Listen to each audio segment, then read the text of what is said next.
Hey, good morning, dear students. Good morning, everyone. So I welcome you all again to this live virtual sessions on CA Final Paper 2, which is Advanced Financial Management. Now, till now, we have covered quite a good number of concepts in this chapter of Advanced Capital Budgeting. We have discussed till now, let me just quickly recap. We have started with the point of impact of inflation on our capital budgeting, and we have concluded that all the real cash flows needs to be discounted using real rate of return, and all nominal cash flows should be discounted using nominal rate of return. Real cash flows are the cash flows which you derive looking at the current price levels. Nominal cash flows are the ones which are including the impact of inflation. And we have already discussed the relation between the real rate of return, inflation, and the nominal rate. Another important aspect in this inflation adjusted thing was when it comes to depreciation, there can't be any impact of inflation on depreciation because depreciation doesn't increase with inflation. So only the other portion of your revenue and cost is going to be impacted by inflation, whereas this portion is remaining untouched by the impact of any inflation. After looking into the inflation part, we discussed about risk analysis in a project by calculating the expected value, standard deviation, and coefficient of variation. So expected value, it was simply summation of probability into NPV. Standard deviation, it was just square root of variance, and variance was supposed to be summation of probability into NPV minus expected NPV the whole square. Coefficient of variation is standard deviation divided by expected NPV. Expected cash flow or variance of cash flows or standard deviation of cash flows are basically calculated using cash flows and their probabilities. So if the question asks you to compute the NPV, you have to use the NPV, expected NPV, then you have to use the NPV and the given probabilities. One more rule which we set out over here was that when we want to calculate variance of NPV, and we have information of variance of cash flows, then variance of NPV is calculated as variance of cash flow for first year. Okay, so variance of cash flow for first year divided by 1 plus R square. Then second cash flow will be 1 plus R square, the whole square. Third cash flow will be 1 plus R cube, the whole square. So why are we taking square everywhere? Because in the numerator we have the variance term. After that, we did look at how to calculate the probability of a particular outcome with the given degree of independence or non-independence. So if the cash flows are dependent, only the first year cash flow is, the probability is going to be considered. If the cash flows are independent, then the probability needs to be multiplied every time.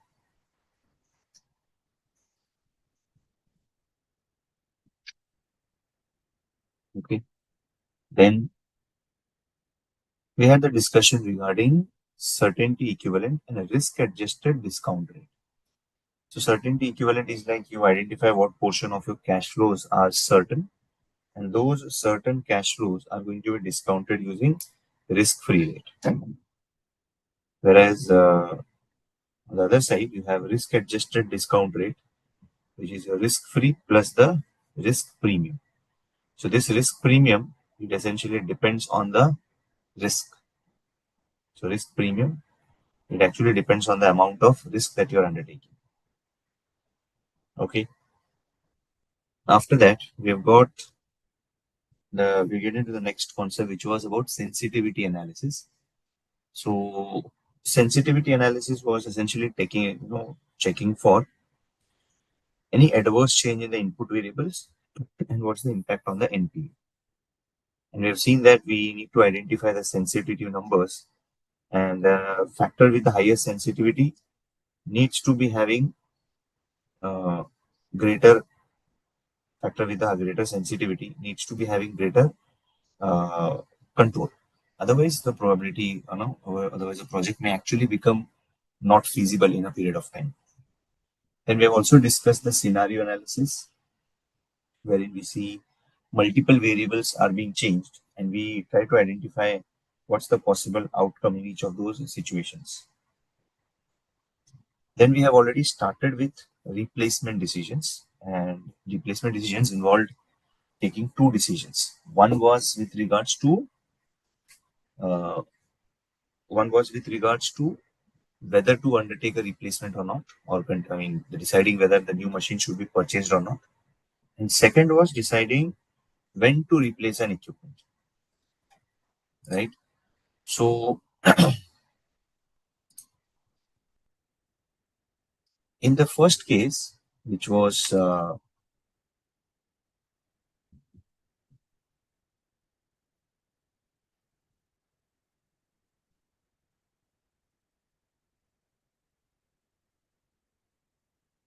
in the first case, it was a normal capital budgeting decision. You simply see what is the amount of incremental sales that we have, what is the amount of incremental savings that we're going to have, any additional expenditure we need to incur. So all those things were taken into.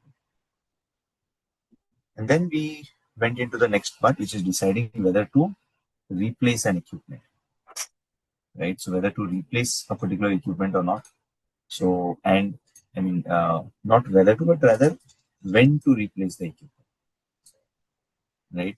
So when to replace the equipment, that was supposed to be taken care by looking at the different feasibility. So let's say we had started with the discussion. Yeah. So we simply look at NPV if the replacement is done in 1 year. So we calculate the net present value if we are replacing the product or if we're replacing the machine in 1 year, right? And then you check the NPV if the machine is replaced in 2 years, NPV if the machine is replaced in 3 years. Obviously, I can't compare these three NPVs. So we simply look at the NPV and we divide them by the present value annuity factor to arrive at the equivalent annual cost. So the equivalent annual cost, wherever we find that the equivalent annual cost is lowest, that is the choice that you're going to have when it comes to replacement. Okay. So now based on this replacement theory, let us do a question. Say, let me move on. Question number 26.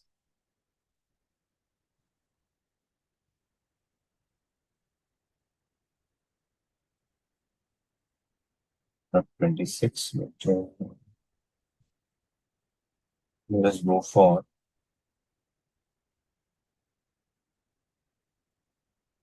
question number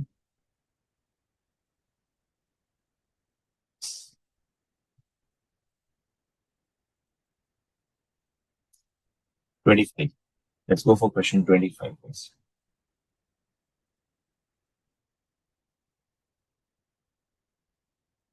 Let's try to look into this concept using this question number 25.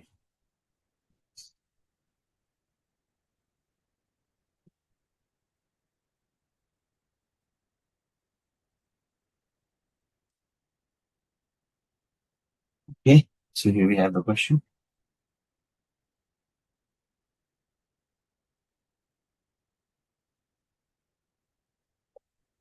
Okay, there's a query. Let me address that first. For adverse variation to take an item wise and your individual solution page, is there a different order of taking all adverse situation happen at a time in all items?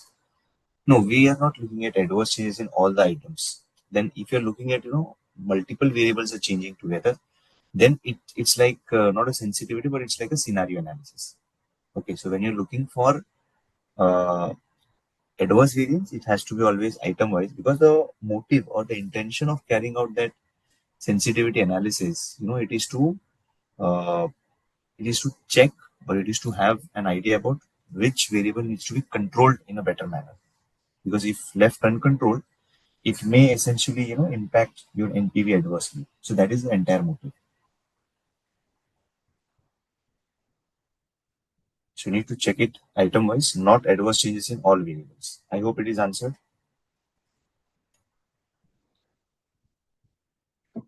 Yes.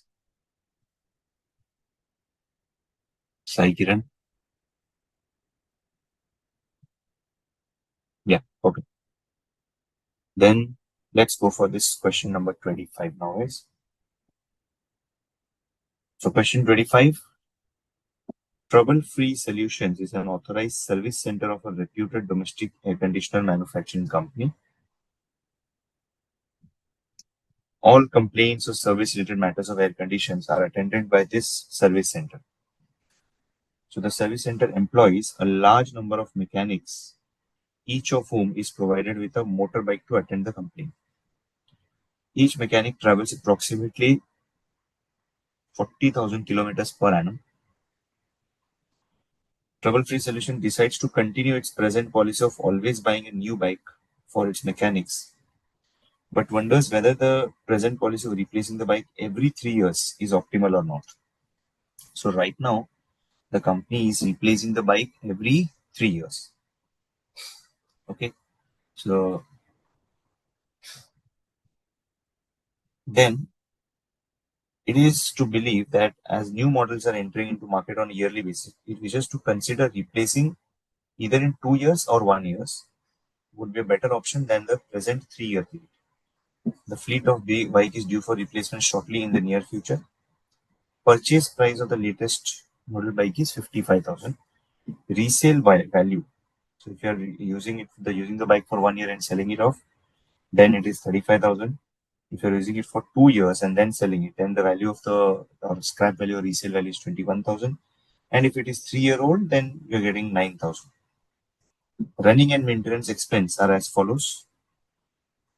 So road tax and insurance are constant every year.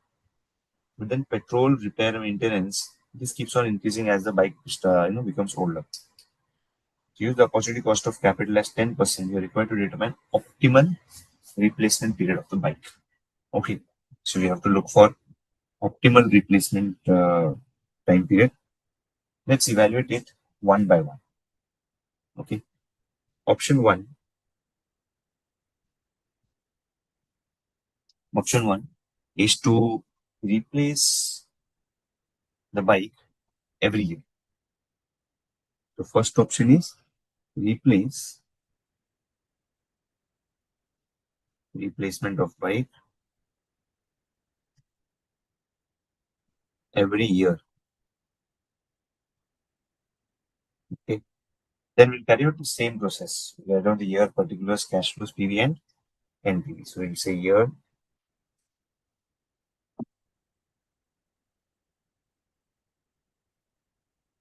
particulars, cash flow, present value factor, and present value.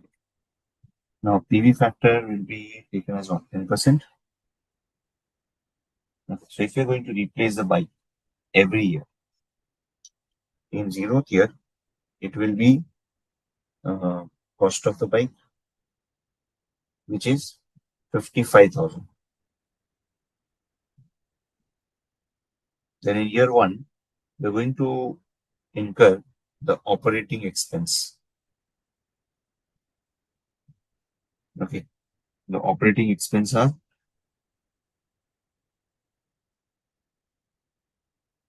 3,000 and 30,000. This 3,000 and 30,000, which is 33,000.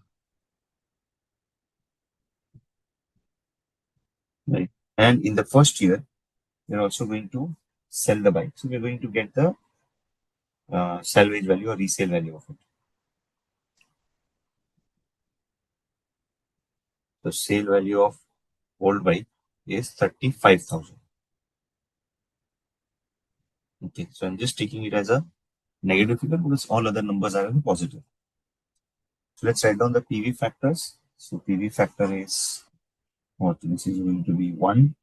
And then you have 1 divided by 1.1, which is 0.9091. This is 0.9091.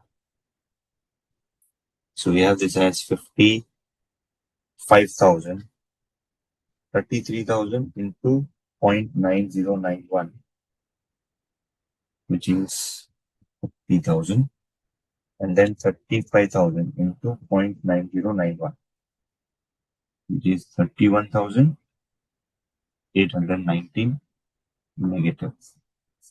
If we just say present value, we get this as 55,000 plus 30,000 minus 31,819, which is 53,181. So replacement of bike every year, if you are going, then the present value of all the costs that we are going to incur is 53,181. Okay. Let's look at the second option. Now the second option which we have is replacement of bike every 2 years.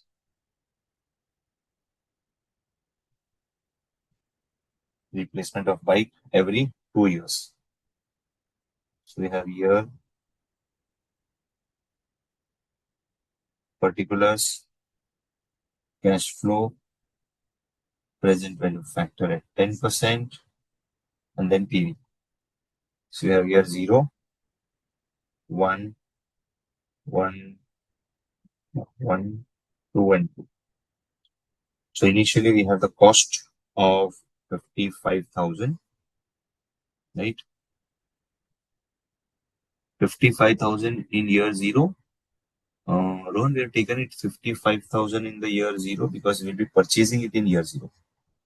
So we are considering like, because anyways it is due for replacement in near future, right? So near means it's obviously it's going to be done now, right? So we are taking it in the year 0 itself. We are not going to keep one more year, because if you see, the fate is shortly in near future. Shortly is basically it should be in a upcoming very short period. So cost 55,000. So we're just setting a cycle, right? You know, if you're replacing it every year, then what's the present value? Same if you're replacing it every 2 years. So in the starting year, you're going to pay 55,000. Then you will have to incur operating expense, right, for 2 years.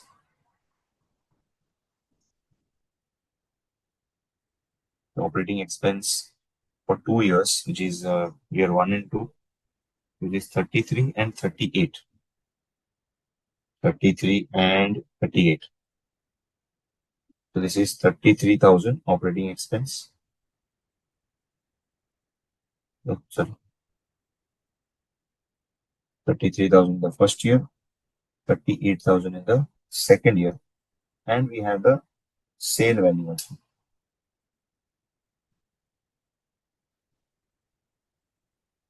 So when I'm thinking of selling it in the second year, I'm going to get a salvage value of 21,000. Let's write down the PV factors: 1, 0.9091. Then we have 1 divided by 1.1, 0.8264, and this is 0.8264. And of course, this is going to be the negative number. So here we have this as 55,000. Then it is 33,000 into 0.9091, which is 30,000, 38,000 into 0.8264, which is 31,403. And then finally we have 21,000 into 0.8264. So that's 17,354 negative. So if you just add them all, what's the PV? Give me the value, guys. What is the sum of all present values? Sum of all the present values.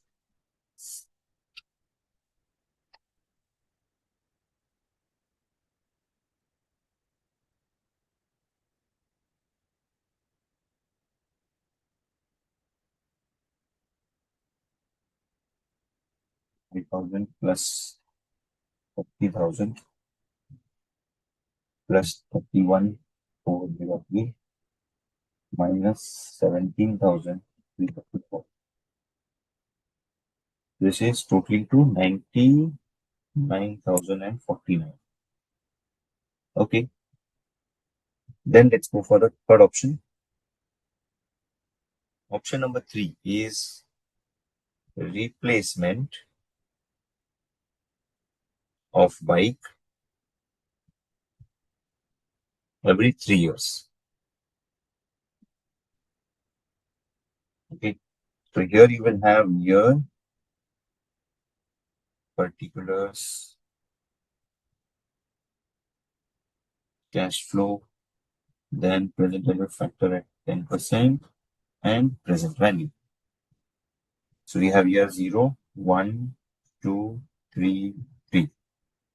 Initial year, you have the cost of the project.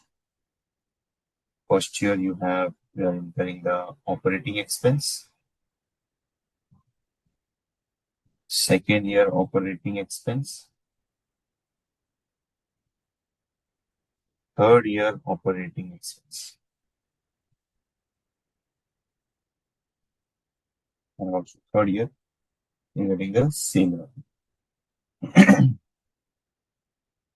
So the cash flow is 55,000 in the first year, 33,000 as the operating expense in the first year, 38,000 operating expense in the second year, and then we have 43 plus 3, 46,000 in the third year. And the salvage we are going to get of our old bike is 9,000. So just apply the PV factors and give me the present values. Apply the PV factors and give me the present value, so that we'll have all the 3 present values available with us. So write down the PV factors, multiply it with the cash flows, and give me the present value.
Okay.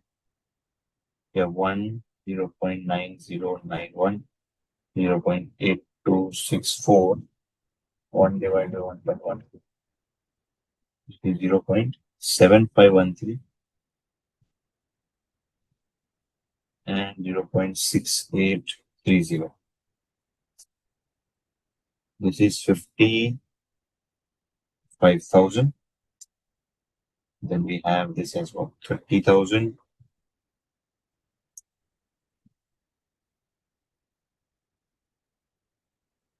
Then in the second year it is 31,403. In the third year, we have this as 46,000 into 0.751, which is 34,560.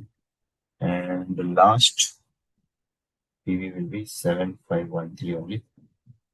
9,000 into 0.751, which is 6,762. So let's add them together. 55,000 plus 30,000 plus 31,403 plus 34,560 plus 6,7,627 minus 762 minus, yeah, so we got 1,44,200. Now, of course, I can't compare these NPVs and take a call. I can't compare them, right? I can't compare these NPVs because the NPVs are for different tenure. So what we need to get is equivalent annual cost. So equivalent annual cost will be 53,181 divided by 0.9091. So this is simply 53,181 divided by 0.9091, which is 58,499. In the second case, your equivalent annual cost will be 99,049 divided by 0.9091 plus 0.8264. Right. So 1 divided by 1.1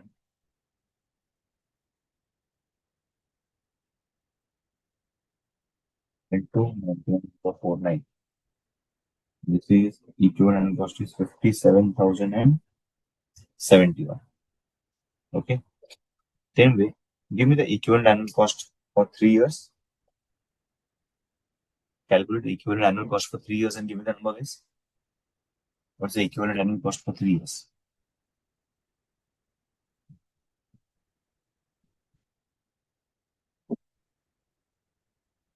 What is the equivalent annual cost for 3 years? Okay. So this is 1,44,200 divided by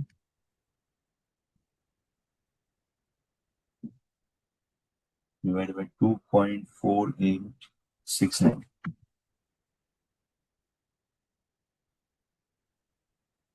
This is what? 57,984. So out of these three, you can see second option is the most feasible one. 57,071. So obviously we're going to conclude that the replacement of the bike should be undertaken every 2 years because our equivalent annual cost is lowest. Our equivalent annual cost is the lowest number over here, and therefore we say it is the best time period for replacement. So optimal replacement time is 57,071, which is for 2 years. Okay, fine. We have done this question 25 now.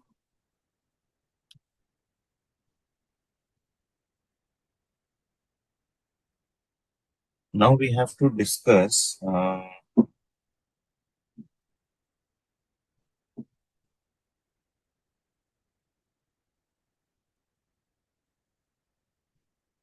something called as adjusted NPV and adjusted present value for that case. Okay, so let us discuss that part right now. Okay, adjusted present value. Let's go for this concept of adjusted present value. Now, what is this adjusted present value? Well, this is somewhat connected to your CA inter topic of Modigliani-Miller model.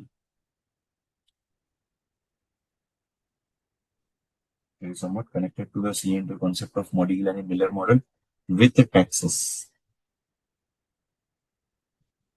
Now, if you would remember, uh, what did we have really in the Modigliani Miller model?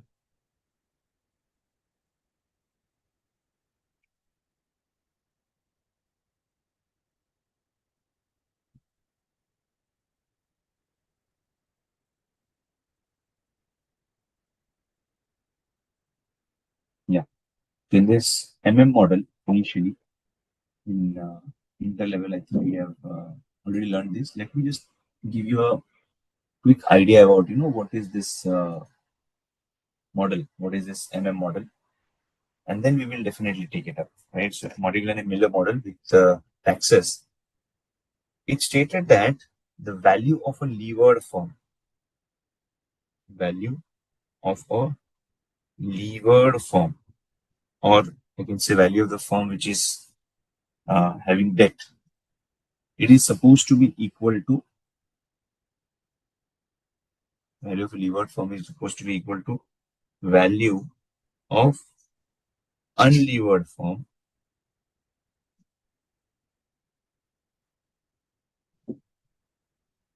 plus the amount of debt into tax rate. Right? This was the formula that we had. Let me just give you an idea what was this formula actually trying to tell us. So if I ask you what is the additional benefit to a levered entity, additional benefit to a levered entity, or what sort of additional benefit was available to a levered entity, that was essentially tax savings due to interest payment, right? Because if it is a levered entity, it will be having loan in its balance sheet. And if it is having loan, definitely it will be paying interest on it. And that interest expense is essentially a tax deductible expense. So the interest expense is a tax deductible expense. So being a levered entity, you are going to save taxes due to interest. So due to interest payments, you are going to save taxes, right? So if I ask you what is the annual benefit amount wise, what is the annual benefit to the levered entity? What I can say, what is the annual extra cash flow for levered entity? Annual extra cash flow for levered entity. So this is going to be equal to annual extra cash flow for the levered entity. This is simply going to be interest. This is simply going to be the amount of interest multiplied by the tax rate, right? So if let's say, for example, uh, if interest is let's say 10,000 and tax rate is 30%. So by showing this 10,000 as an expenditure, by claiming this 10,000 as an expenditure, we can have every year tax savings of 10,000 into 30%, which is 3,000, right? But remember, this is going to be a cash flow for every year. So now if I ask you, what is the present value of additional cash flow for levered entity? So what is the present value of additional cash flow for the levered entity? So present value of additional cash flow for the levered entity, that's going to be computed as simply interest multiplied by the tax rate. And since it is going to be till perpetuity,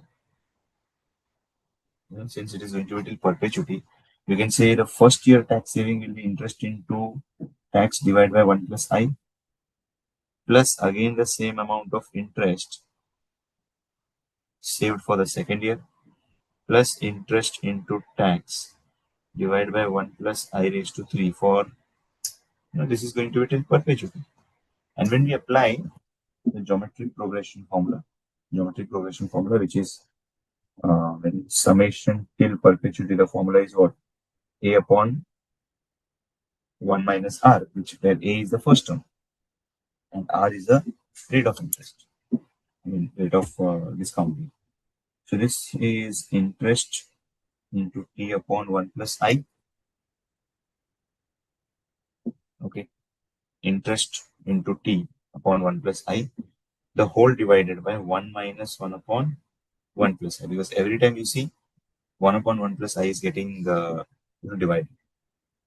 This is essentially interest into T upon 1 plus I, the whole divided by 1 plus I minus 1 upon 1 plus I.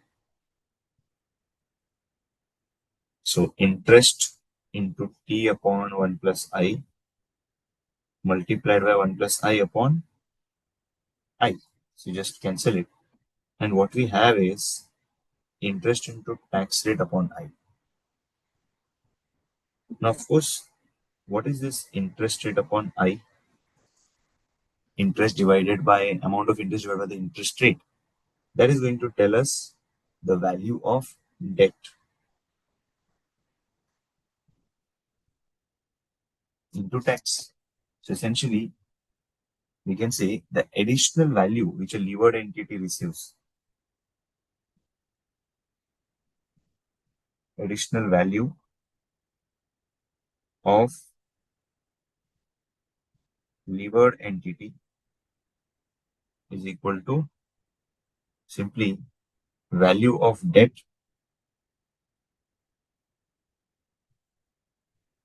into tax.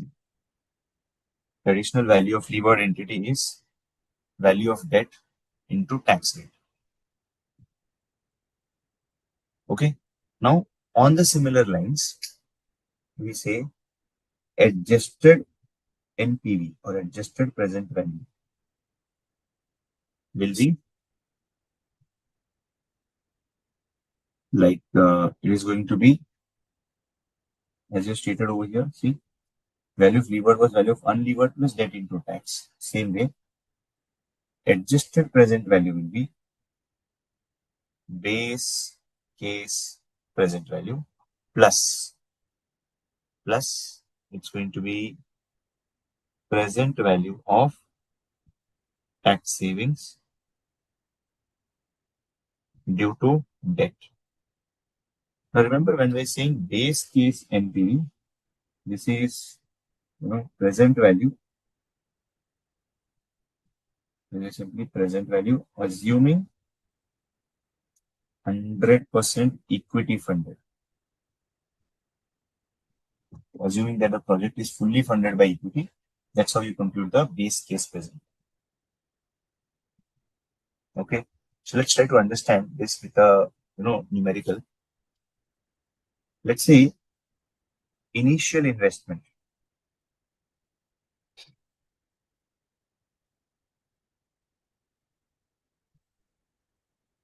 Initial investment is going to be, suppose, 10 lakh. Okay.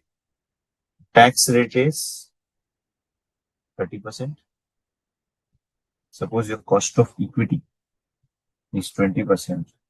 Cost of debt is 15%. And I'm saying that you are having a cash flow after tax of, let's say, 3 lakh till perpetuity. So let us assume you're having a cash flow after tax number of 3 lakh till perpetuity. So if your CFAT is 3 lakh till perpetuity, then the first thing that we need to get is the base case NPV.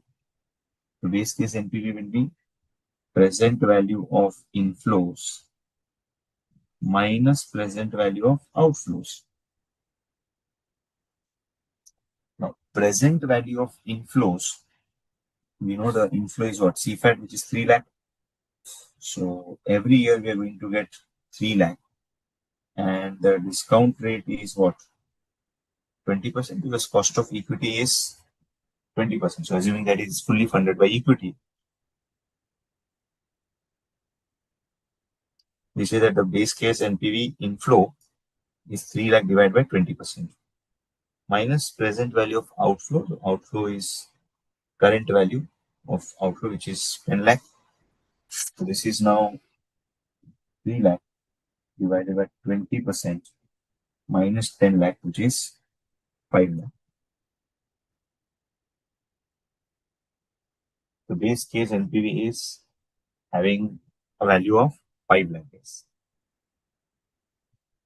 So you look at this and say base case NPV is 5 lakh. Okay. Now base case NPV, this was assuming that the project is fully funded by equity. So this is calculated assuming project is fully funded by equity. So you're assuming that the project is going to be fully funded by way of equity, and that gives us the base case NPV. Once we're done with base case NPV, now we need to look at what is the interest expense per annum. Interest expense per annum. So cost of debt is like 15%. So if you're assuming that entire funding is going to be by way of debt, assume that entire funding is going to be by way of debt, we just calculate the interest expense per annum, which is 10 lakh multiplied by 15% being the cost of debt. Right? So interest expense is 1,50,000. So now question is, what is the tax savings on the interest expense?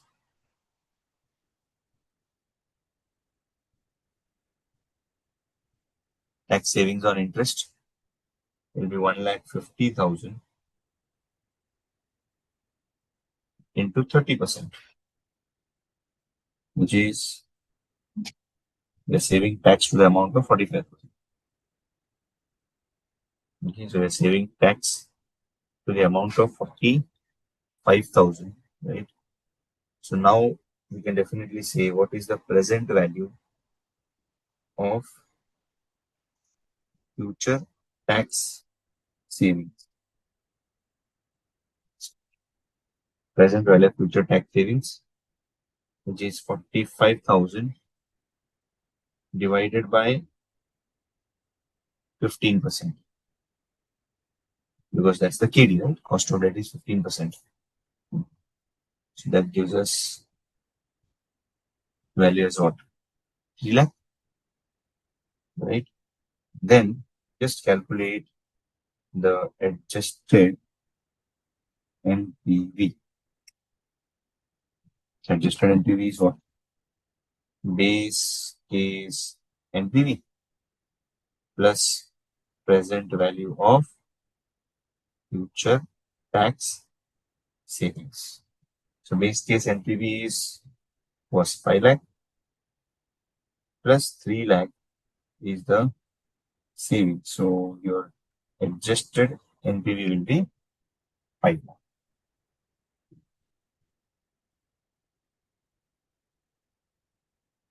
Its adjusted NPV is 5 lakh. Simple.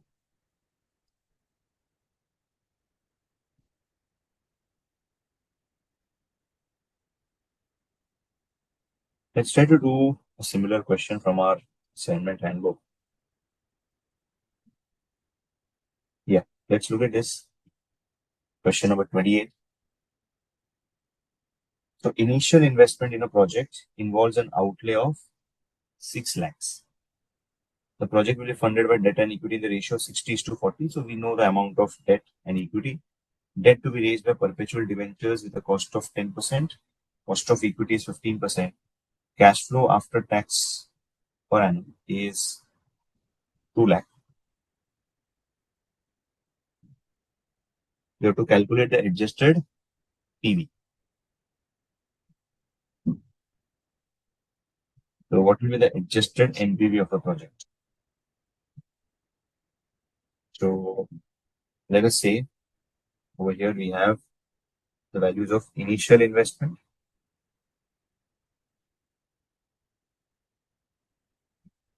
Initial investment is 6 lakhs, right? Then we have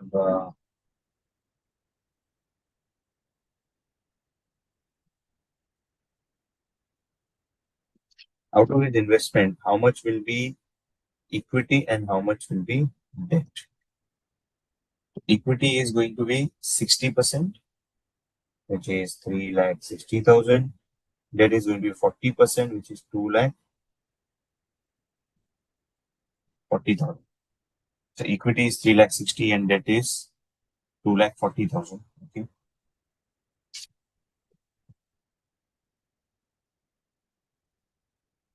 And then we have the cash flow after tax is 2 lakh. We have the cost of equity as 15%, cost of debt as 10%. Take the tax rate as 30%. So first give me the base case NPV, guys. Give me the base case NPV.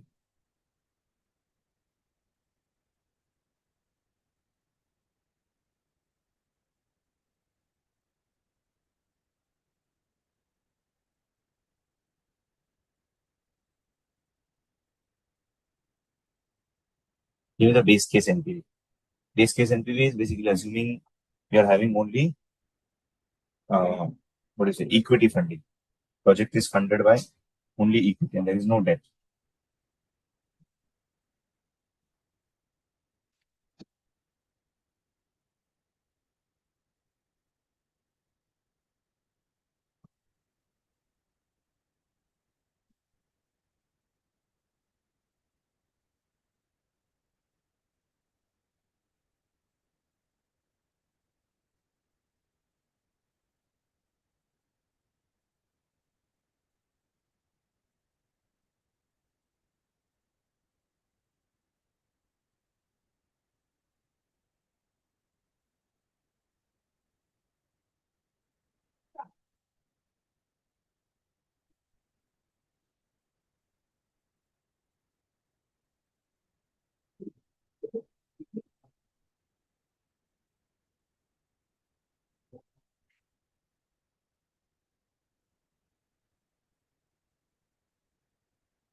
So the base case NPV is simply assuming that it is fully funded by equity. So we have the CFAT or cash flow after taxes of 2 lakh divided by 15% minus 6 lakh.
Its base case NPV is what? 7,33,000. And then we need to also check for tax savings on interest. So the amount of interest that we have is the debt amount of 2,40,000 on which the interest is 10%, right? So this interest needs to be further multiplied by the tax rate of 30%. So tax savings or interest every year is 2,40,000 into 10% into 30%. So we are saving 7,200 every year. Right? And then we say what is the uh, present value of tax savings. That will be 7,200 divided by 10%, right? What is this? 2,40,000 or how much is the debt and equity? There is some problem. I think that is okay. Debt and equity is different. My bad.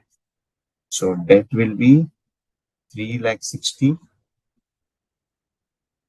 Debt will be 3,60,000 and equity is 2,40,000.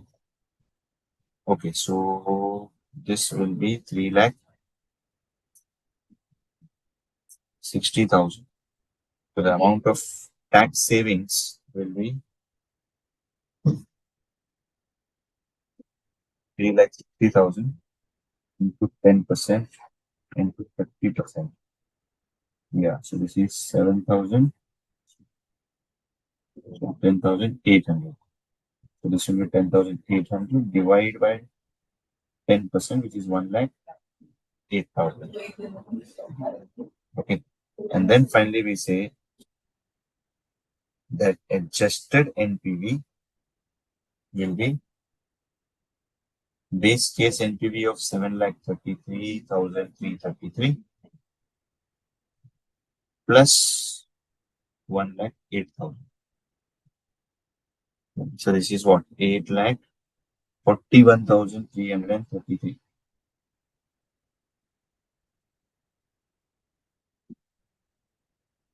Okay, so that's your adjusted NPVs.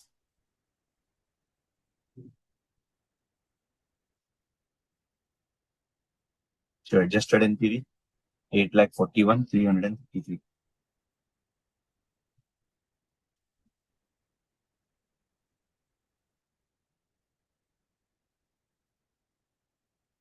Okay, so that's our adjusted NPV calculation, guys.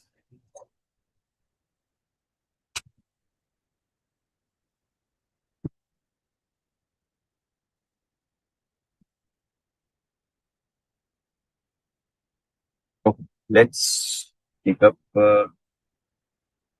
some new questions, some other forms of questions for our analysis. I want to take up one thing which is about the sensitivity analysis. Just a bit different of it. Yeah, question number 19. Question number 19. So just take a minute and read this question number 19. Just take a minute and read this question.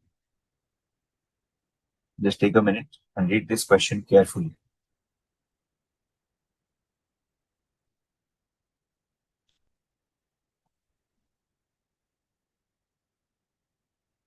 Read this question carefully. It's a very interesting question.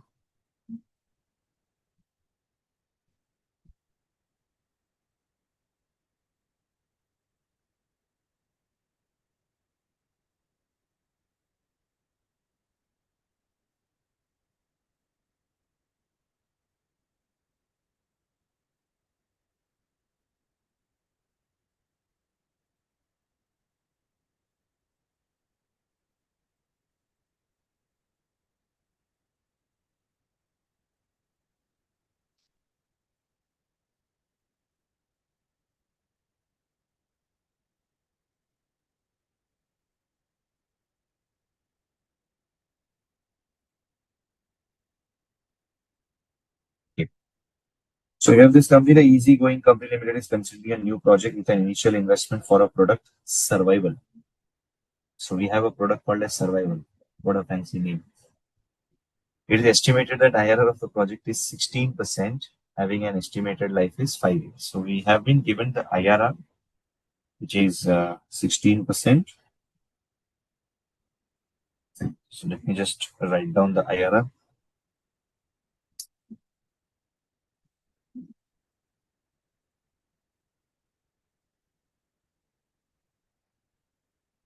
So IRR is 16%, having an estimated life of 5 years. Financial manager has studied that project with sensitivity analysis and informed that annual fixed cost sensitivity is 7.8416.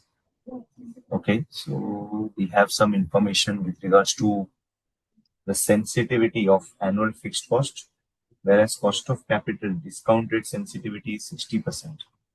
Okay, so we have some sort of sensitivity of cost of capital and sensitivity of annual fixed cost.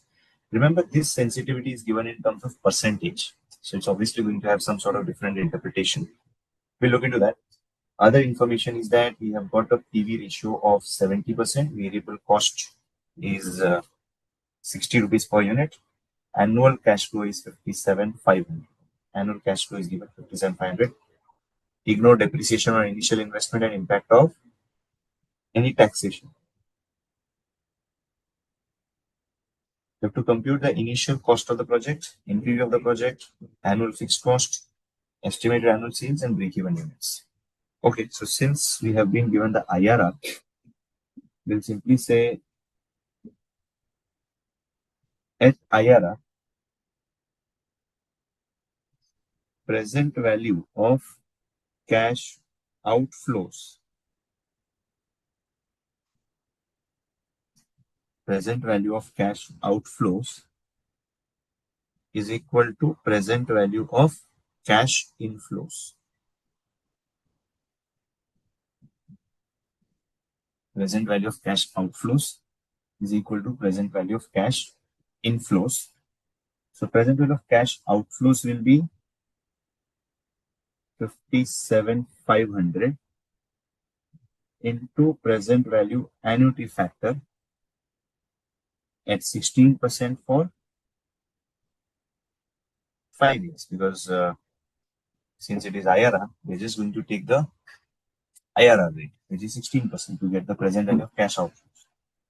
So this simply happens to be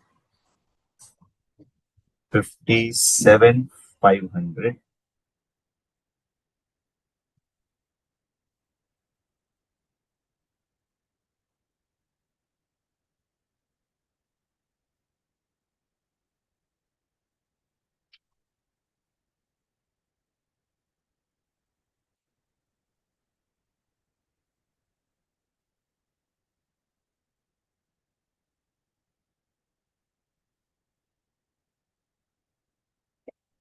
No, that's 57,500 into present value of annuity factor at 16% for 5 years. So that will be 1 divided by 1.16, 1, 2, 3, 4, 5. We have the PV factor as 3.274. So present value of cash outflows is 1,88,255. In fact, this is our cost of project, right? So this is the initial investment which we are talking about.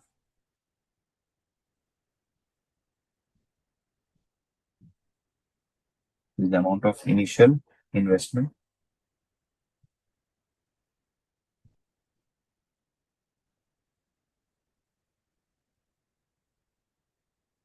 The present value of cash outflows is equal to present value of cash inflows, which gives us 1,88,255 as the initial investment. Okay. So that part is done. The first part, initial investment done. Now we have to get the NPV. Now remember, NPV needs to be calculated using cost of capital. So let's first compute the cost of capital. So we'll say let cost of capital be X.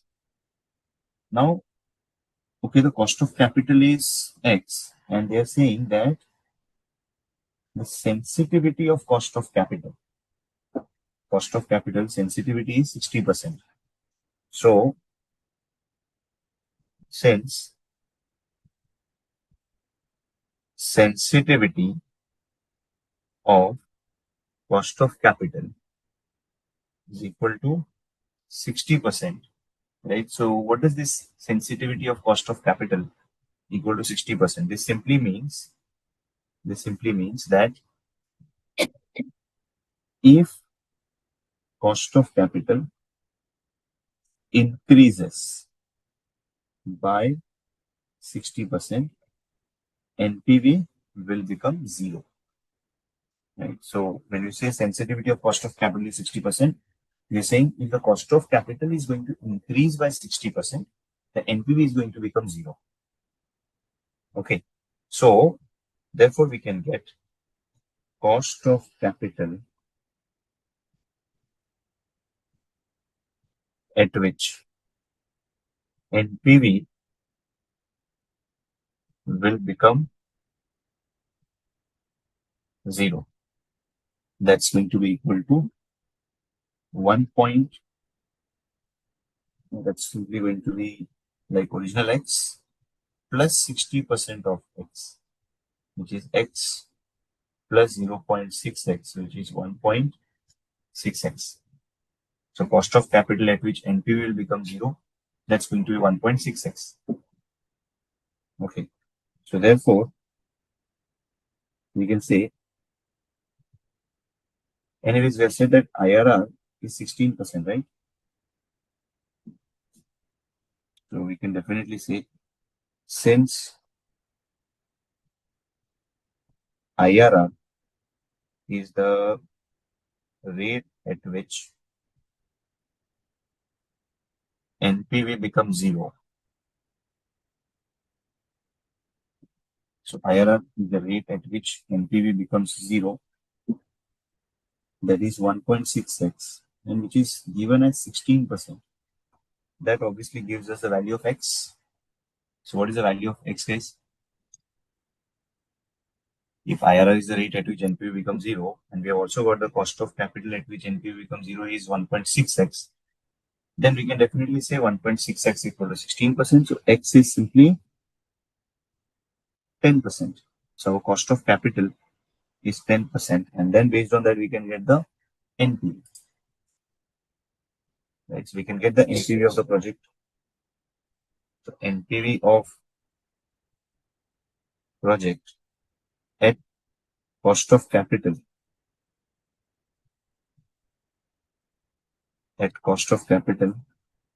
of 10%. So NPV of project at the cost of capital of 10%, that's going to be like 57,500 is the cash flow that we have.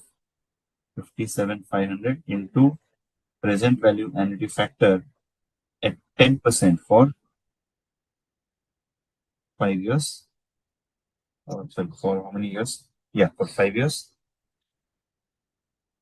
Minus the initial investment of 1,88,255. So what is this NPV number? What is this NPV number, guys? Give me this number. Calculate and give me the NPV number, which you are calculating at a cost of capital of 10%. Give me the NPV number, 29,715. Okay. 29,715. Okay. Then the next thing is done with NPV. Both are done. Now we have to calculate the annual fixed cost. So annual fixed cost. Remember over here, they're saying that the annual fixed cost is having a sensitivity of 7.8416. Okay. And also, we don't have any idea about what is the number of units. Right? So there is no idea about number of units. So we'll have to assume both of them and then solve it. So we will say let the fixed cost be rupees Y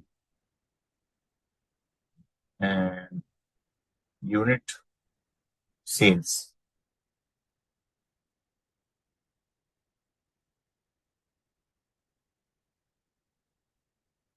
unit be Z. So we're saying let the fixed cost be rupees Y and sales unit be Z, right? So taking that into account, we can first say the sales value will be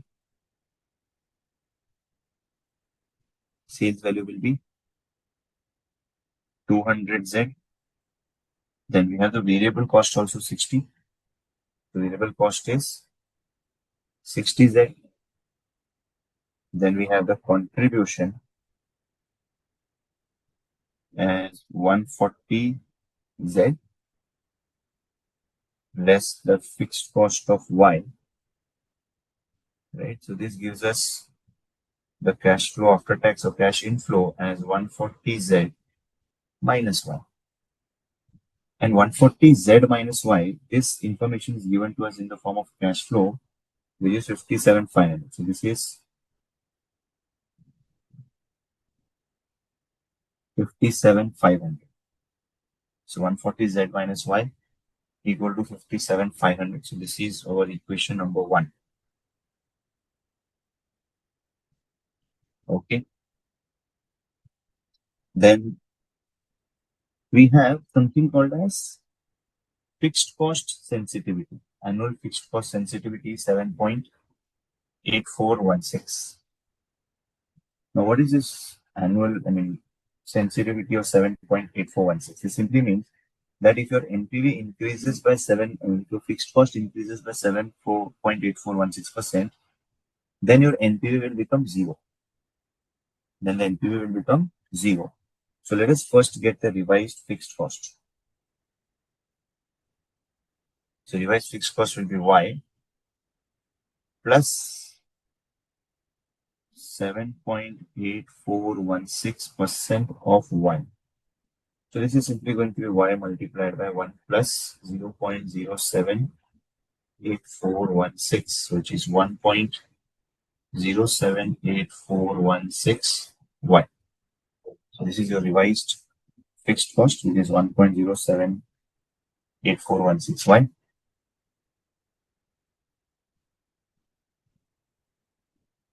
It's revised fixed cost. We get the revised cash flow here.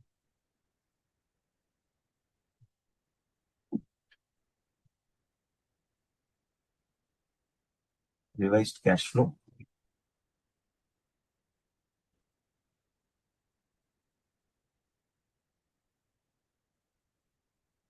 The revised cash flow will be 140Z minus 1.078416Y. 140Z minus 1.078416Y. Right? So this is our revised cash flow. And of course, we can get the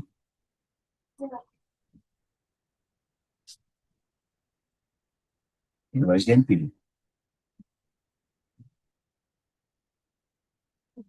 Revised NPV is 140Z minus 1.078416Y multiplied by the PV factor. If you have taken the PV factor, the PV factor is 3.791 minus the initial investment of 1,88,255. So since the sensitivity is 7.8416%, we said let us increase our fixed cost by that percentage and subtract the initial cost. So this is supposed to be equal to 0, right? Revised NPV after adjusting for the cash flow, right? So this is going to be 140Z 140 into 3.791, which is we can do one thing. 140Z minus 1.078416y is equal to 1,88,255 divided by 3.79. 1,88,255 divided by 3.791, which is 49,658. So that's 140z minus 1.078416. So this is the second equation, right? This is our equation number 2.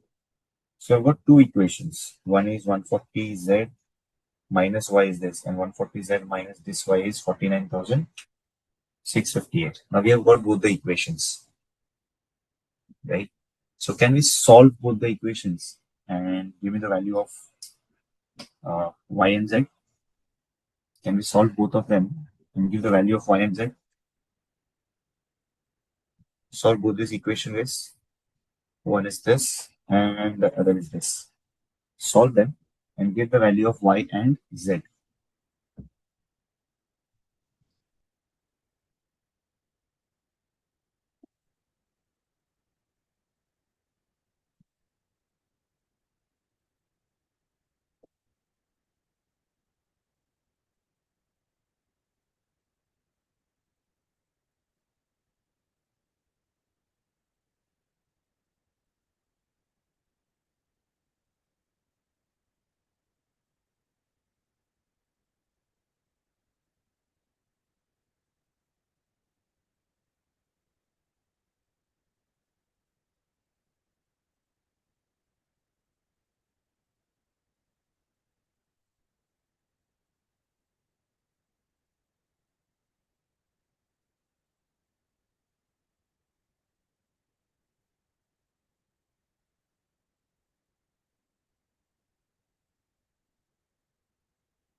Yeah, which is fine. Good.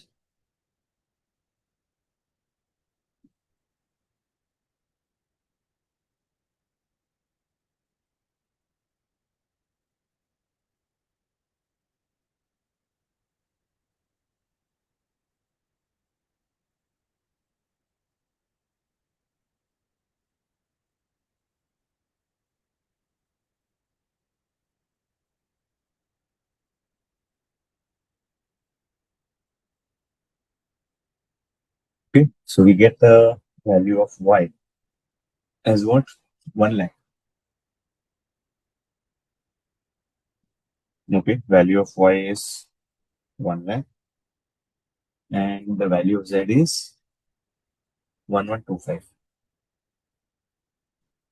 Okay, so we have to get the break even units now. So break even units will be, fixed cost upon contribution per unit.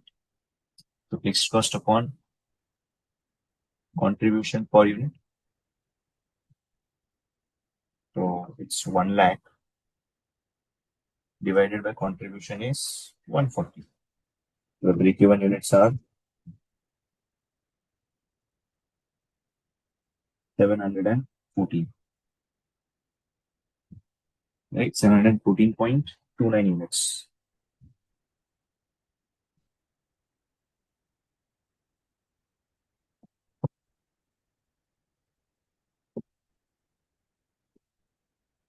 714.29 units. Okay.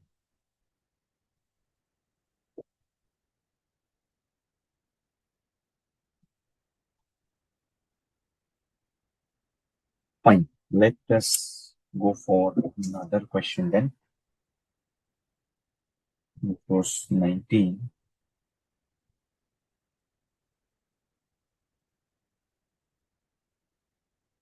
Yeah. So for question 21. Yes.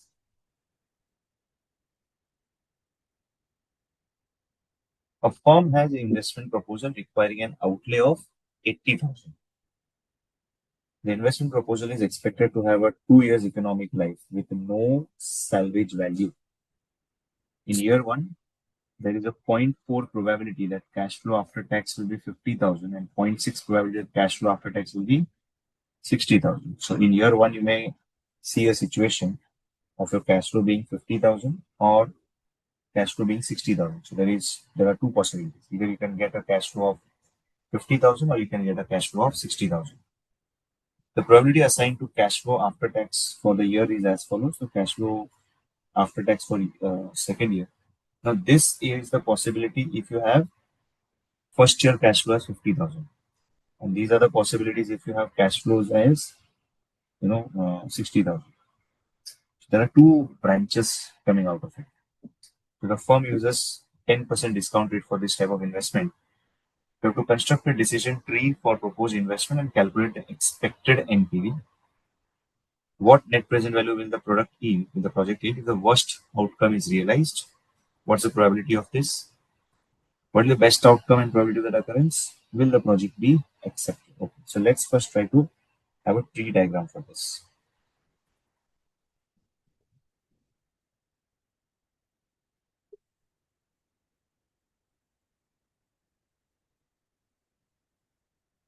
So it's like in year zero, you start the project, and then in year one, you can see either of the two situations coming to you. Right. So you may get a cash flow of 50,000 or 60,000. And the probability is zero point 0.4, zero point 0.6. So 40% chance that you get a cash flow of 50,000, 60% chance that you get a cash flow of how much? Sorry, the other is 60,000. Okay. And then after that, in year two, you can say there will be three possibilities. So in year two, you may have cash flow of 24,000 or 32,000 or 44,000. And each of them is having a probability of what? 0.2, 0.3, and 0.5. Same way in year two, when your initial investment is, when your year one cash flow is 60,000, you can get 40,000 as a cash flow, or 50,000 as a cash flow, or 60,000 as a cash flow. And the probabilities that have been specified is 0.4, 0.5, and 0.1. So this is the decision tree. This is a tree diagram which we may be referring to. Now, how many situations are possible over a period of 2 years, guys? How many different situations are possible over a period of 2 years? There are 6 possibilities. Okay. So let us say scenario. We have 1, 2, 3, 4, 5, 6 scenarios. In each of these 6 scenarios, we can say cash flow in year one. You can say first scenario is having a cash flow in year one of 50,000, and the second year cash flow is 24,000. Second scenario is keeping the first year cash flow same 50,000, but second year cash flow is 32,000. Then third scenario is keeping first year cash flow as 50,000 and second year cash flow will become 44,000. Then you have this as cash flow in year one. Possibility we can say 60,000, and the second year cash flow is 40,000, 50,000, and 60,000.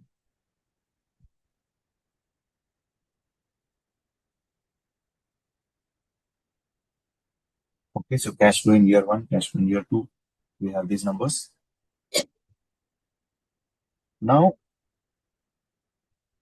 these are the different possibilities that we are actually looking at. And let me also look at the probabilities. So probability of first year cash flow is 0.4, and the other's cash flow will be 0.6.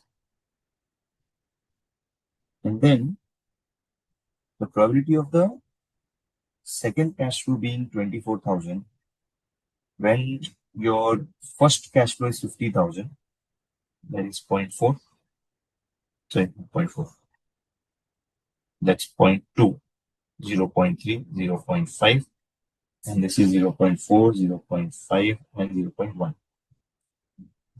So these are the probabilities. These are the cash flows and their respective probabilities. Now there are 6 different situations possible, and we have to compute NPV in each one of them. Initial investment is 80,000. 10% is the discount rate. So let us first try to get the NPV. Okay. So NPV over here will be computed as cash flow in year one multiplied by annuity factor at 10%. So cash flow in year one multiplied by 0.9091 plus cash flow in second year multiplied by 1 divided by 1.1, 0.8264. You can have 6 different possible NPVs. You can have 6 different possible NPVs, right? So get me these NPVs in.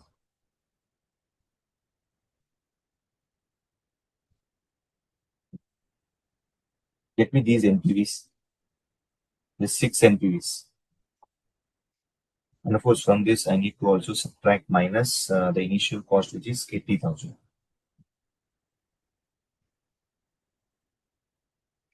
Yeah. Get these NPVs, guys.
the value of all these NPVs for you. Because based on this NPV, then we'll have to look at what is the expected value and everything. Get the NPV numbers.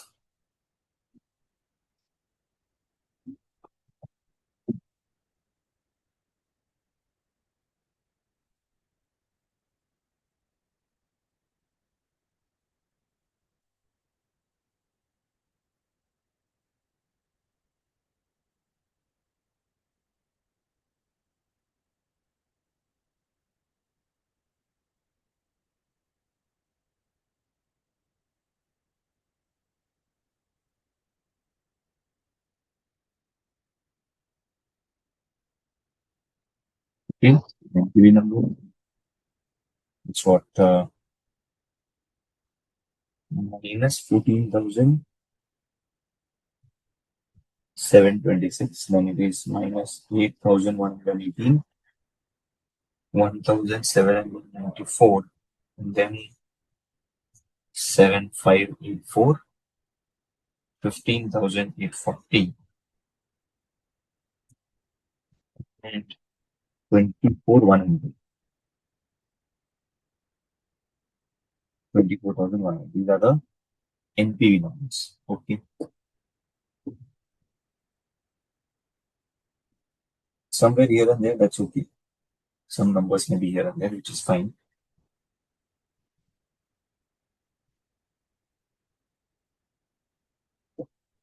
Okay, now when we look at these NPV numbers, what can you say? What is the chance that your NPV will be negative 14,700? What is the probability that we can assign to it? Yep. Can I think of a probability which we can assign to this?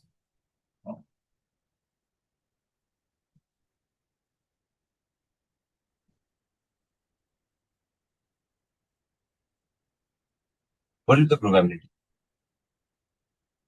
Can I take the probability to be 0.2? No, because this 0.2 is the dependent probability.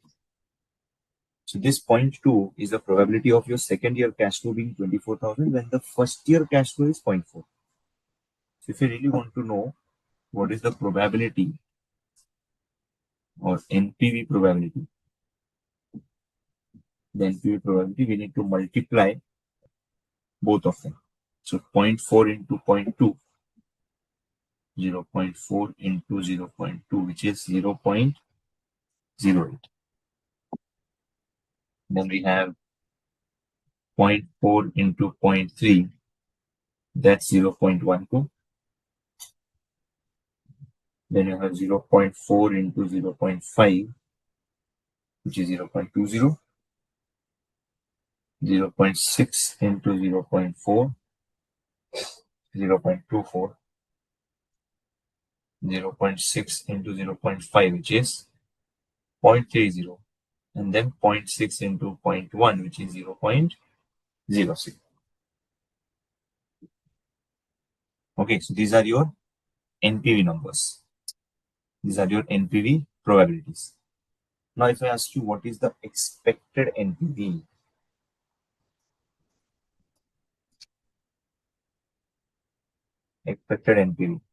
that is simply going to be summation of probability into NPV, or we need to just say probability into NPV and take the total. So you need to multiply each of these NPVs with their respective probabilities.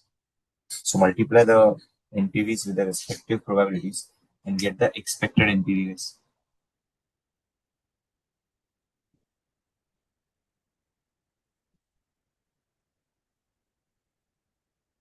Give me the expected NPV, which is simply sum of all the probability multiplied by NPV numbers.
We got 1 1 minus 1178, then minus 974.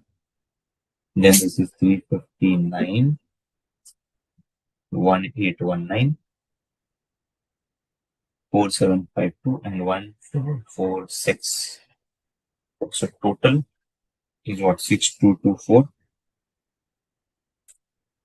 Are we getting the expected NPV, everyone? 6224. Expected NPV 6224. So decision tree is done. Calculate the expected NPV, that is also done. What NPV will the project be if the worst outcome is realized? And what's the probability of occurring of this NPV?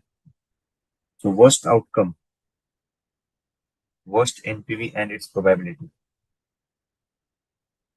What is the worst NPV? It is 1 1. So the worst NPV is 14,726. Negative 14,726. And this has got a probability of 0.08. So 8% chance that you will have a worst NPV of 14,726. Then what will be the best outcome and probability of that occurrence? Can you tell me, guys, what is the best outcome and the probability of that? What is the best outcome and the probability for that? Yep. The best outcome is 24,100 and the probability of that is 0.06. So you can say the best NPV possible is 24,100 with the probability of 0.06. Right? Will the project be accepted? Will the project be accepted? Yes. So we can say since expected NPV is greater than 0, project will be accepted. Since our expected NPV is more than 0, the project is going to be accepted. Right? So that completes this question number 21.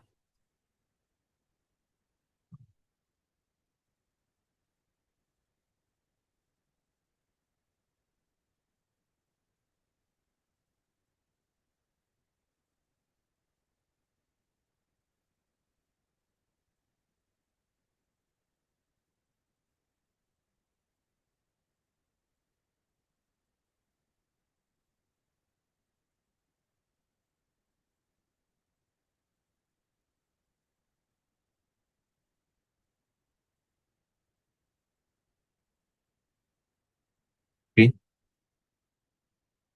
Fine. So that completes question 21.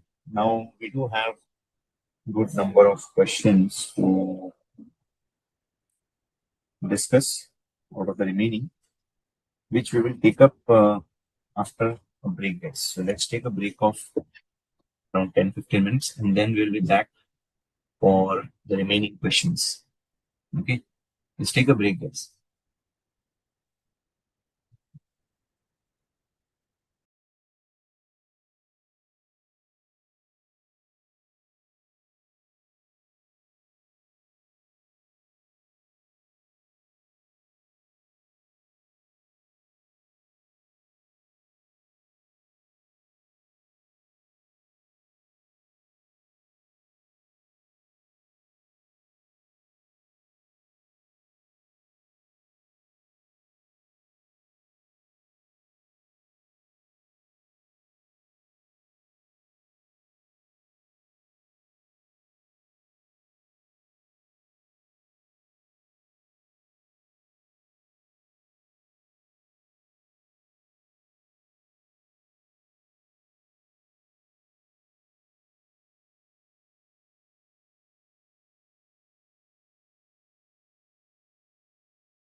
Welcome back. So we have done a decision tree question before the break, and now it's time for us to do some more additional questions for practice. So let us take, hmm, yeah, a replacement decision question. Let's say from, yeah, question number 22.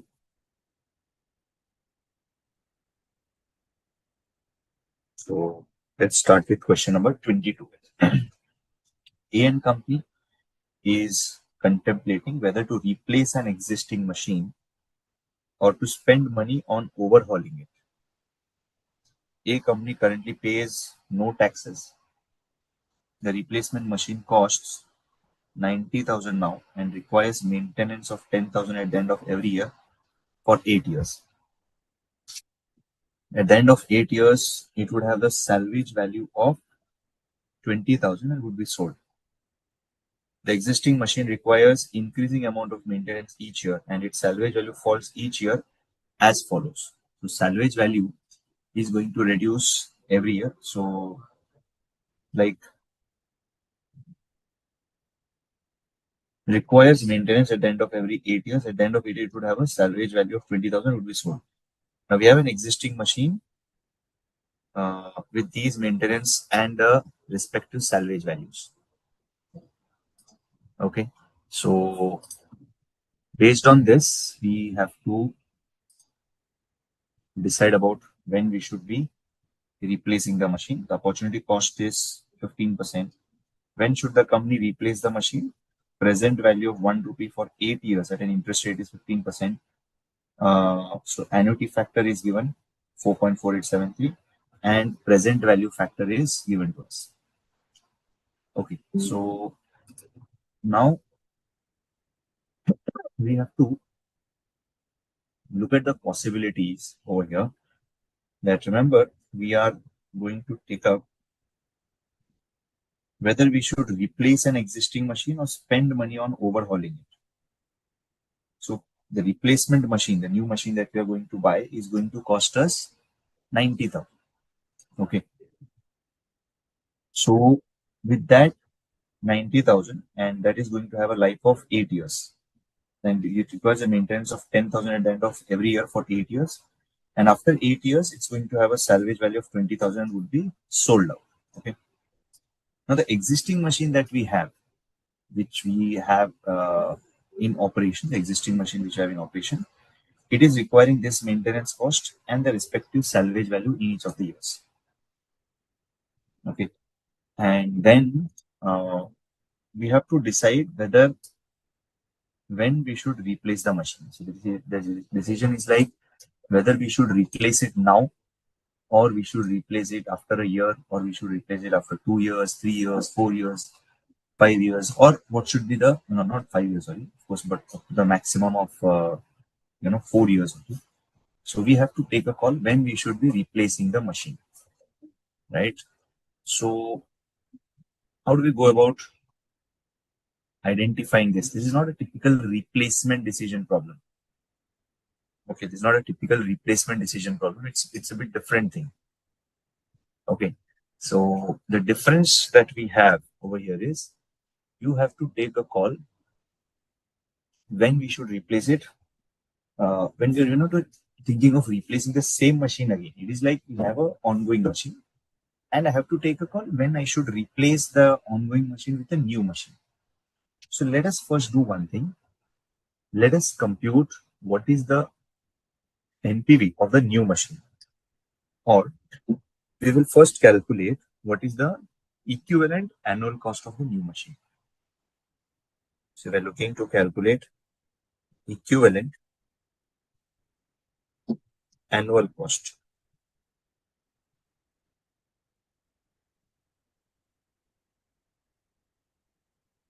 Equivalent annual cost of new machine.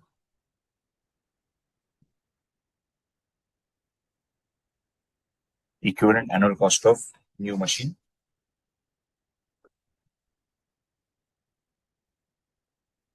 Do we know that a new machine is going to cost. So cost of new machine, is 90,000.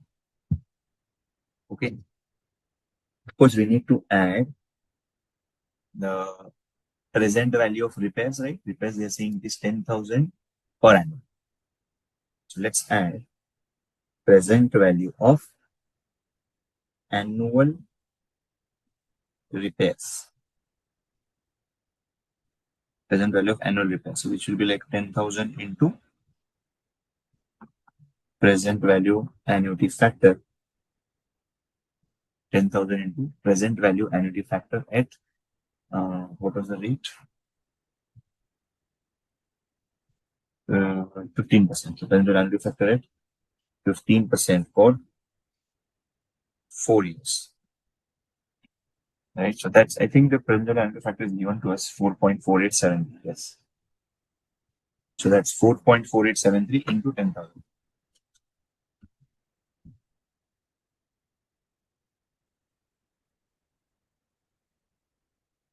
Yeah, that's 44,873. And of course, less the present value of salvage. Present value of salvage, which will be present value of salvage of the old machine, the new machine that we're purchasing is 20,000. So that's 20,000 into present value factor at 15% for 4 years. So present value factor is given as 0.3269. 0.3269 into 20,000, which is 6,538. So this is simply present value of all cash flows. So this is like what, 90,000 plus 44,873 minus 6,538. So this is 1,28,335. 1,38,335, right? So present value of all cash flows, but I need to compare it with the per annum cost. Okay, I need to compare it with the per annum cost. So the per annum cost needs to be evaluated. Okay, so per annum cost that we are going to evaluate, it is getting the equivalent annual cost. So let's get the equivalent annual cost. Equivalent annual cost of new machine. This is going to be 1,28,335 divided by the present value annuity factor, which was 4.4873. So this divided by 4.4873, which is 28,600. This is 28,600, right? So we think that if we are going to get the new machine now, every year we are going to have a cost of equivalent cost of 28,600.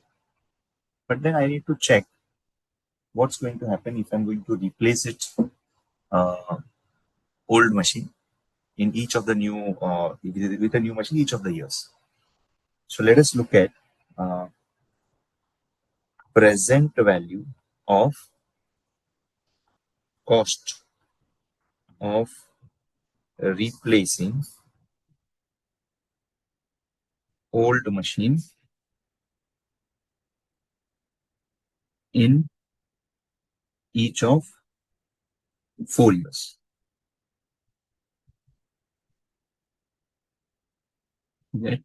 So looking for present value of cost of replacing old machine in each of 4 years with a new machine, of course. So let us look at the situation one by one.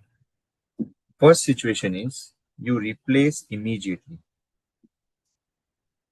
So if you're looking for replacing it immediately, if you're going to replace it in immediately, then we'll say year, particulars, present value factor, and PV.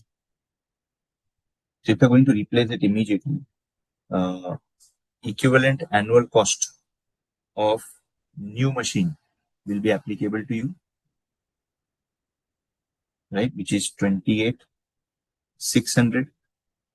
And also you are simply going to get a salvage value. So this is like salvage of old. You're going to get it immediately, and immediate sale value is what? 40,000. Immediate sale value is what? 40,000, right? Immediate sale value is 40,000. So in fact, let me do one thing. Equivalent annual cost, let me keep it negative, and the other categories I'll keep a positive. So we get the NPV. So NPV over here is 11,400. So 11,400 is the net present value which we have if I'm going to replace the old machine with a new one immediately. Because if I'm replacing it immediately, I'm getting a equivalent annual cost as 28,600, and salvage of the old will be 40,000. So NPV is simply going to be 11,400. Then second choice is replace after 1 year.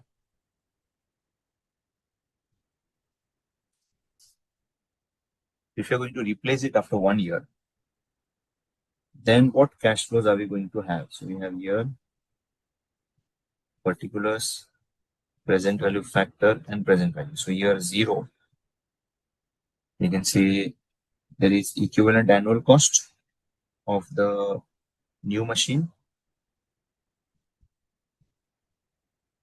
right? So equivalent annual cost. In fact, sorry, if you are replacing it after 1 year, you will get the equivalent annual cost of new machine in the first year, which will be 28,600.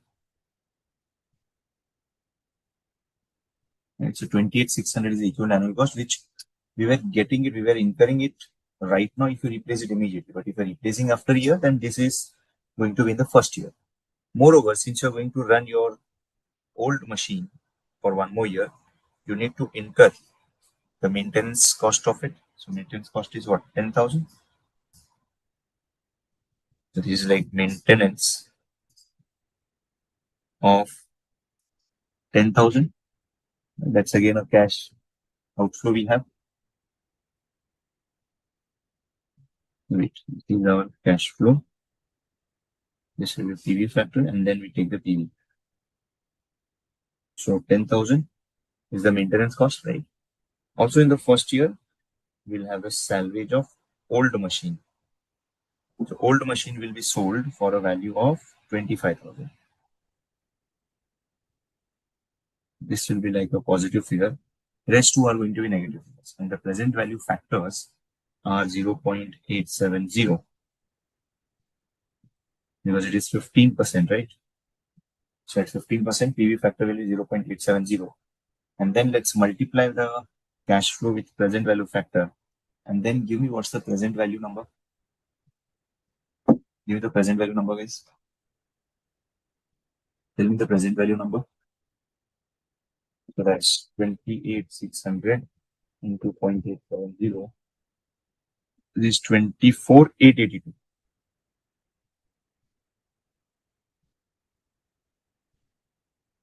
Then we have this as 10,000 into 0.870, which is 8,700. And then finally we have 25,000 into 0.870, which is 21,750. So the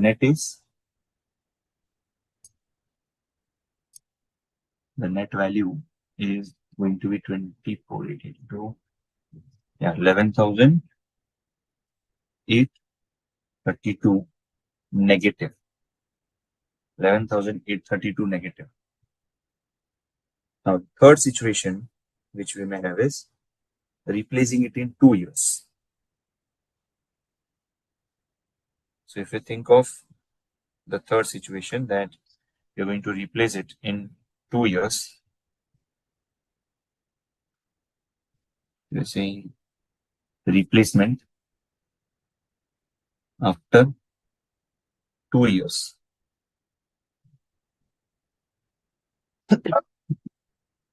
Replacing it after 2 years, we have here 1, 2, 2, 2.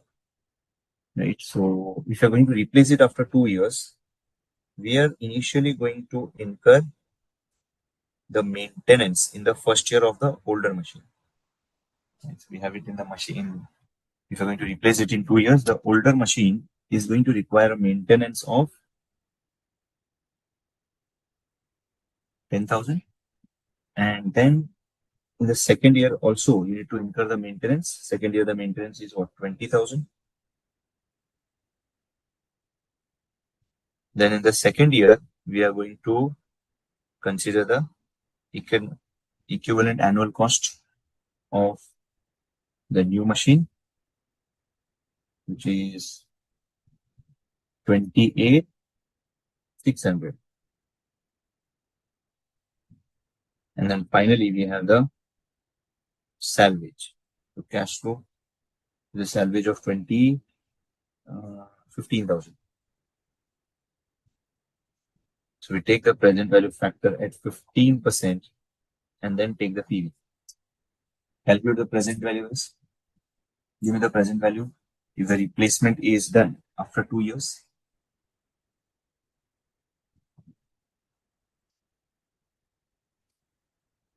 What is the replacement? What's the present value if the replacement is done after 2 years is? So your PV factors will be 1 divided 1.5, which is 0.8696. Then you have 0.7561.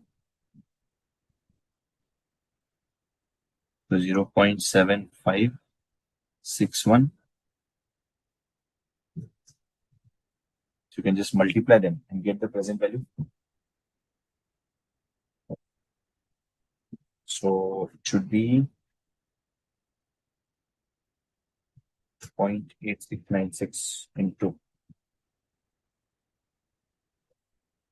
10,000. Then we have 20,000 into 0.7561. That's then 2,800 into 0.7561 minus 15,000 into 0.7561. Yes. MRCs will 3498. Okay. 34098. Perfect. 34098. That's the replacement after 2 years. And obviously it is negative.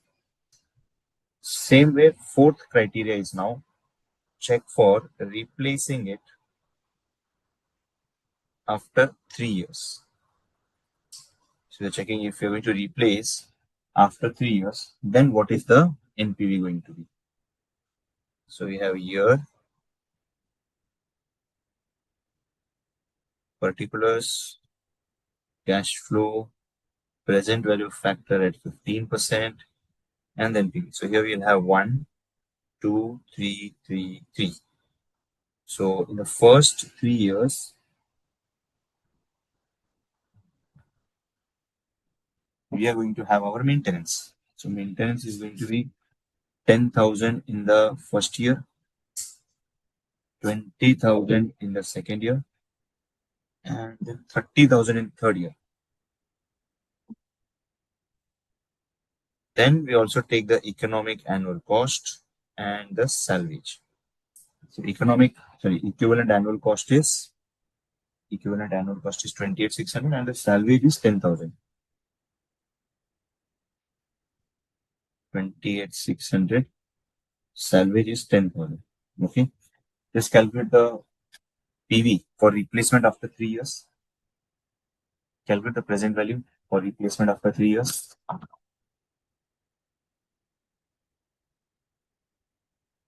Calculate the present value is for the replacement after 3 years.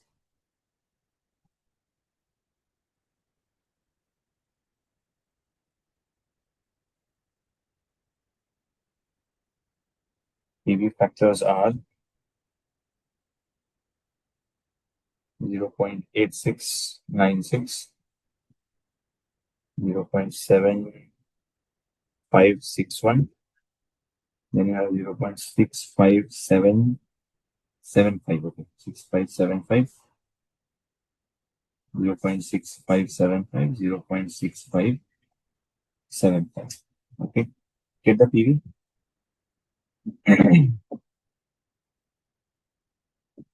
Get the PV, everyone.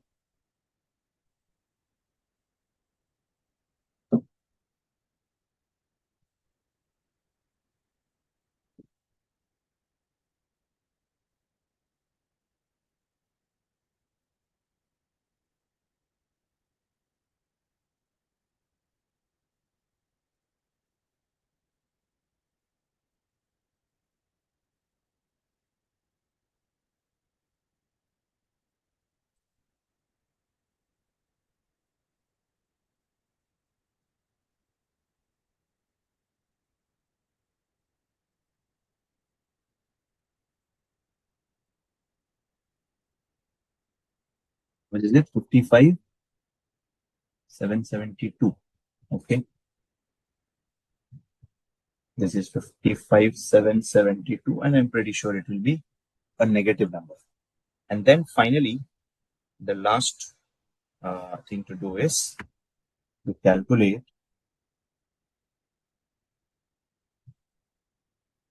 replacement after 4 years. So if you're planning of replacing it after 4 years, then what are the cash flows going to be?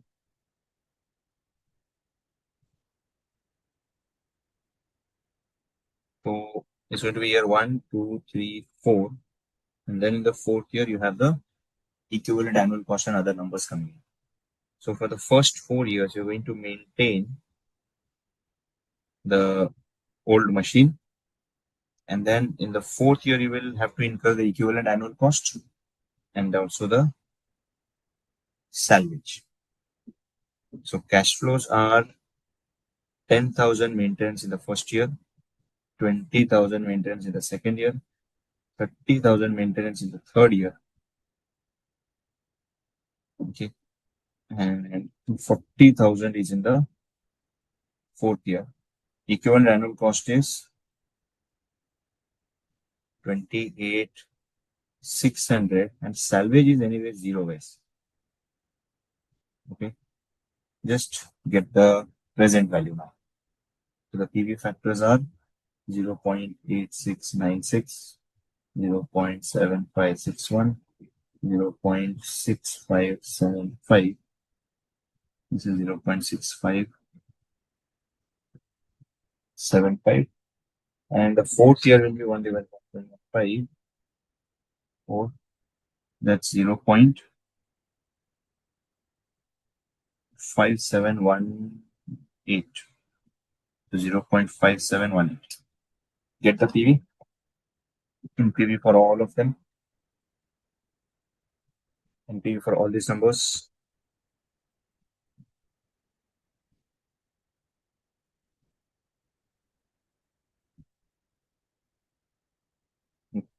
So that's 82,768.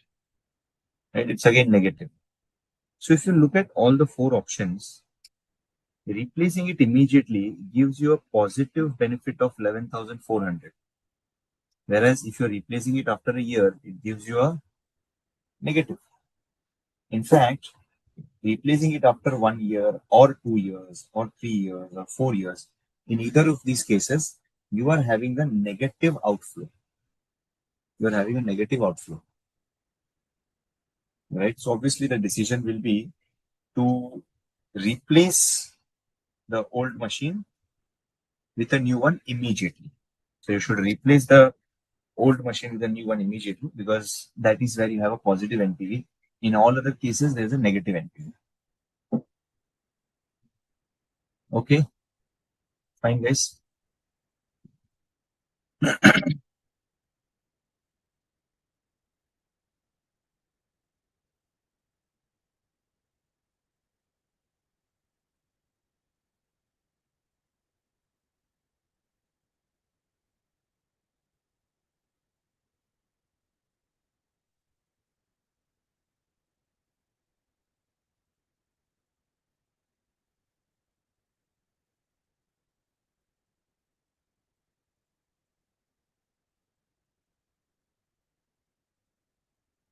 Then let us take up some more questions. This is done.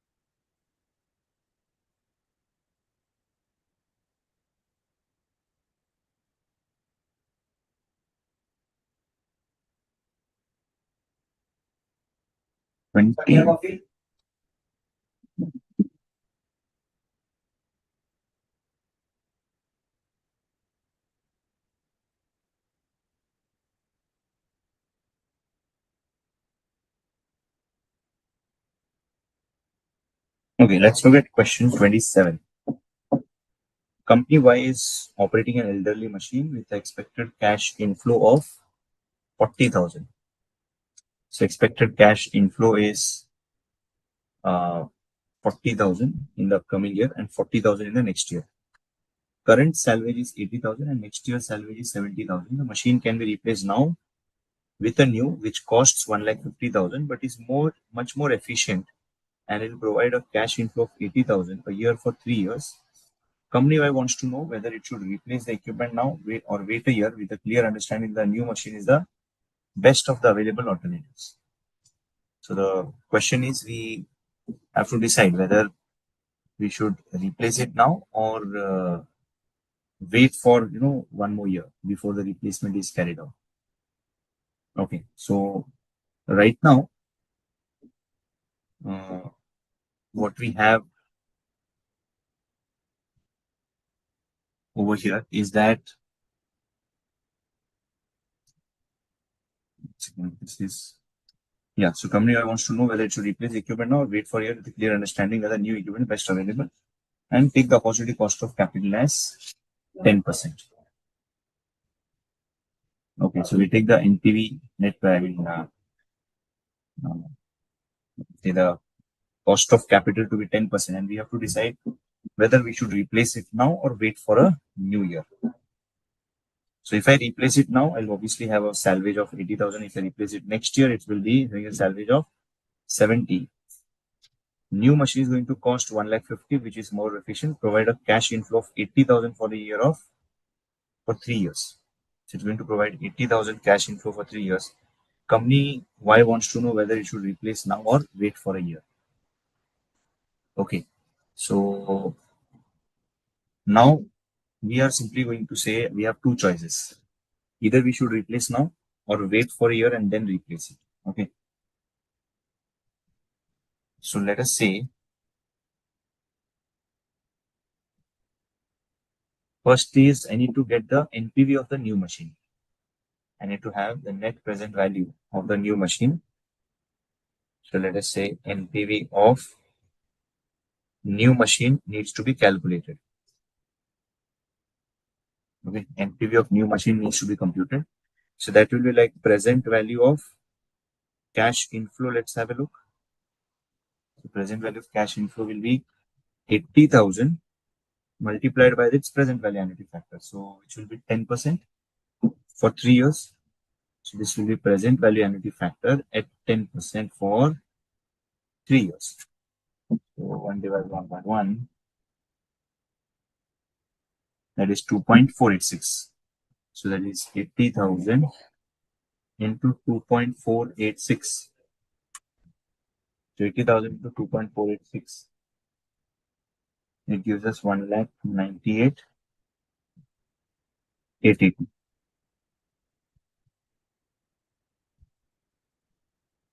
Okay, 1,98,880 less any purchase cost of new machine. So less purchase cost of new machine. Purchase cost of new machine, we can say it is, 1,50,000. which is 48,880. Right? That's the NPV of the new machine. So since the NPV is positive, definitely we should purchase it, right? So for instance, NPV is positive. We can say new machine should be purchased.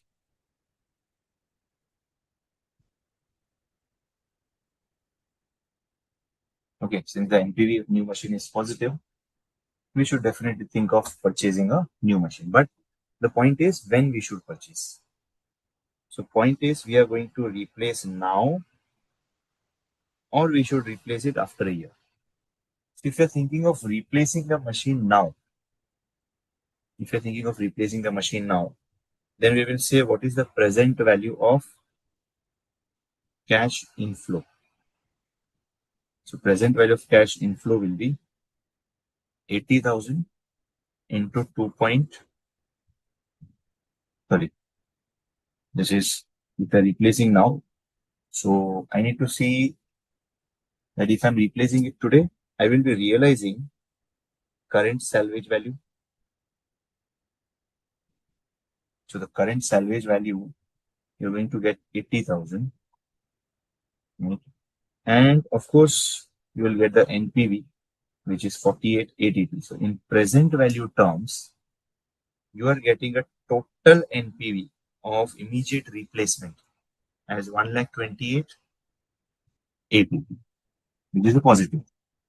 But now I need to check what's going to be the situation if it is going to be replaced after a year.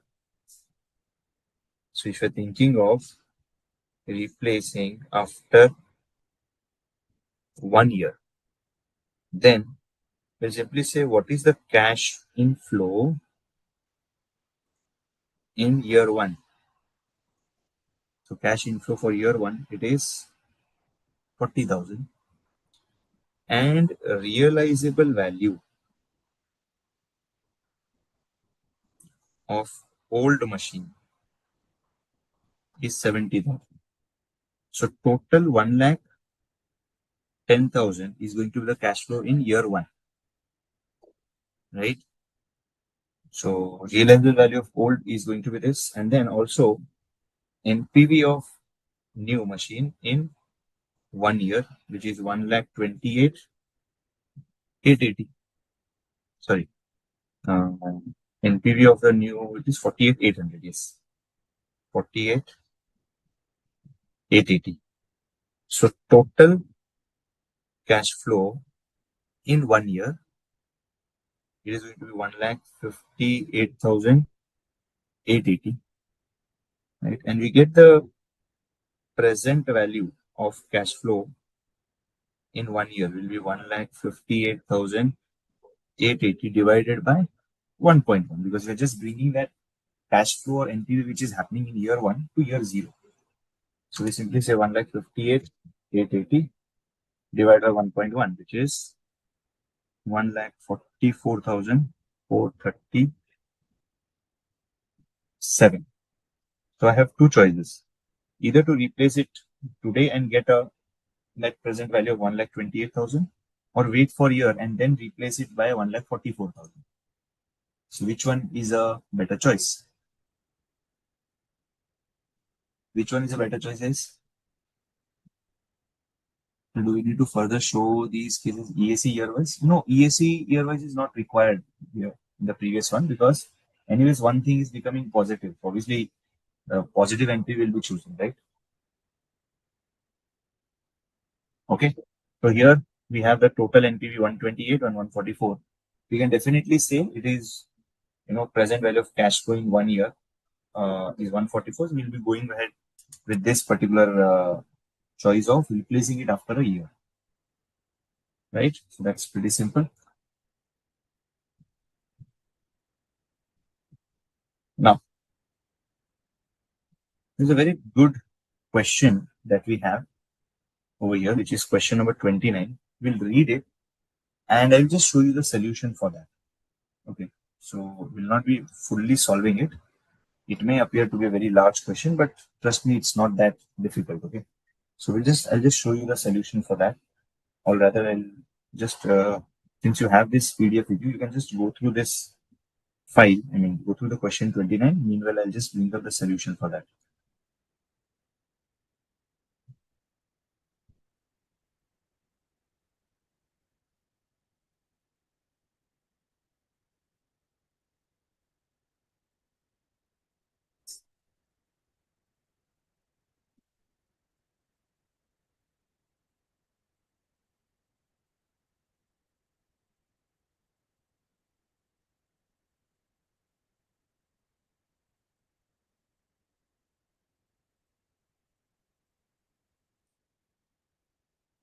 Okay. So this is a typical practical question, case study type question. This is a very, there are certain practical nuances also attached to it. Let us read this and discuss this question 29. So, Alpha Green Energy Limited is engaged in manufacture uh, of renewable energy equipment and is evaluating the establishment of a new manufacturing facility for high efficiency solar modules. So project is going to be funded by debt, subsidized government by equity, subsidized government debt, and market borrowings.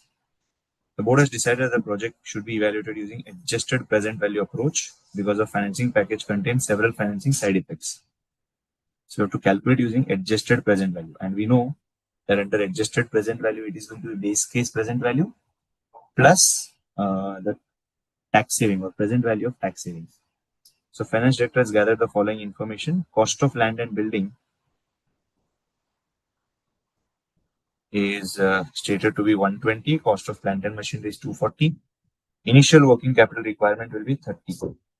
So working capital will be fully recovered at the end of year 5. Project is having an economic life of 5 years. The land is expected to be sold at 150 crore at the end of year 5. And plant and machinery is expected to have a salvage of 24 crores at the end of year 5.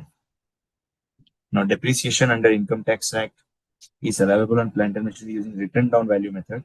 Ignore the depreciation on land and building. So I have to take the depreciation only on plant and machinery. Now, operating cash flows that are expected before depreciation and interest, year 1, 2, 3, 4, 5. So for all the 4 years, I have the revenue. I have the operating cost excluding depreciation. Annual maintenance expenditure of 6 crore is included in the operating cost. Inflation has already been accounted in this. So these are basically your nominal cash flows. Corporate tax rate is 30% and taxes are paid in the same year.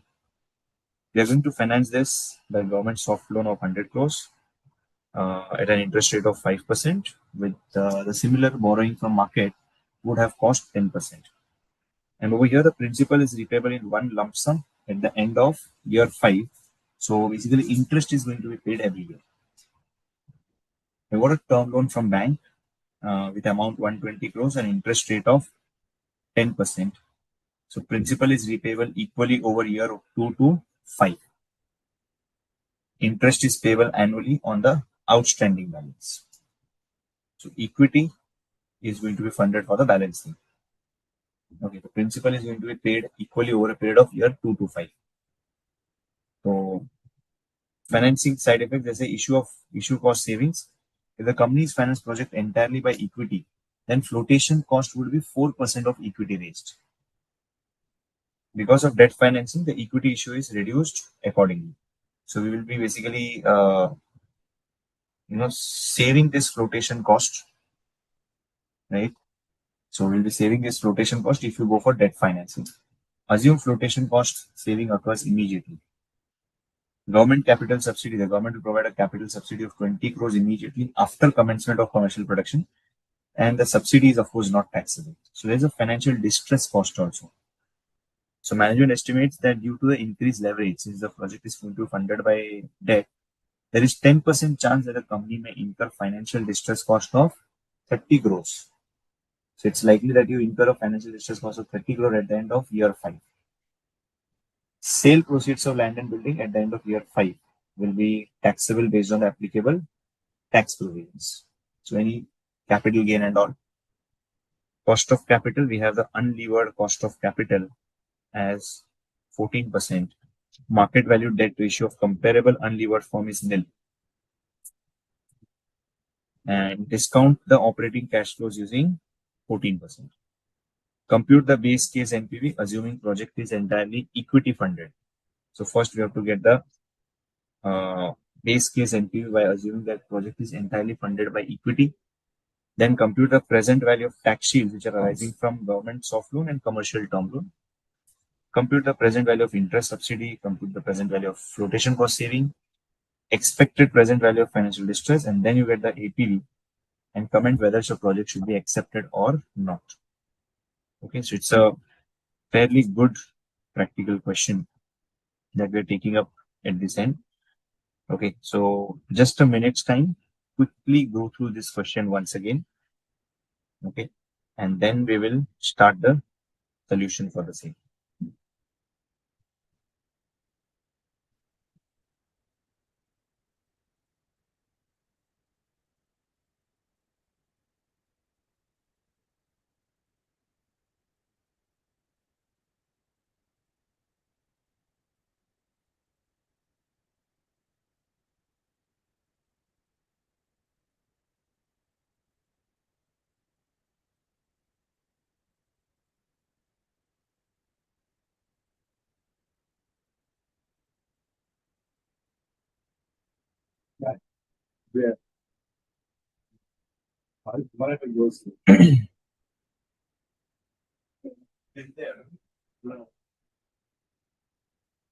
Okay, so let us first talk of like want to compute the base case, and before that I need the initial investment.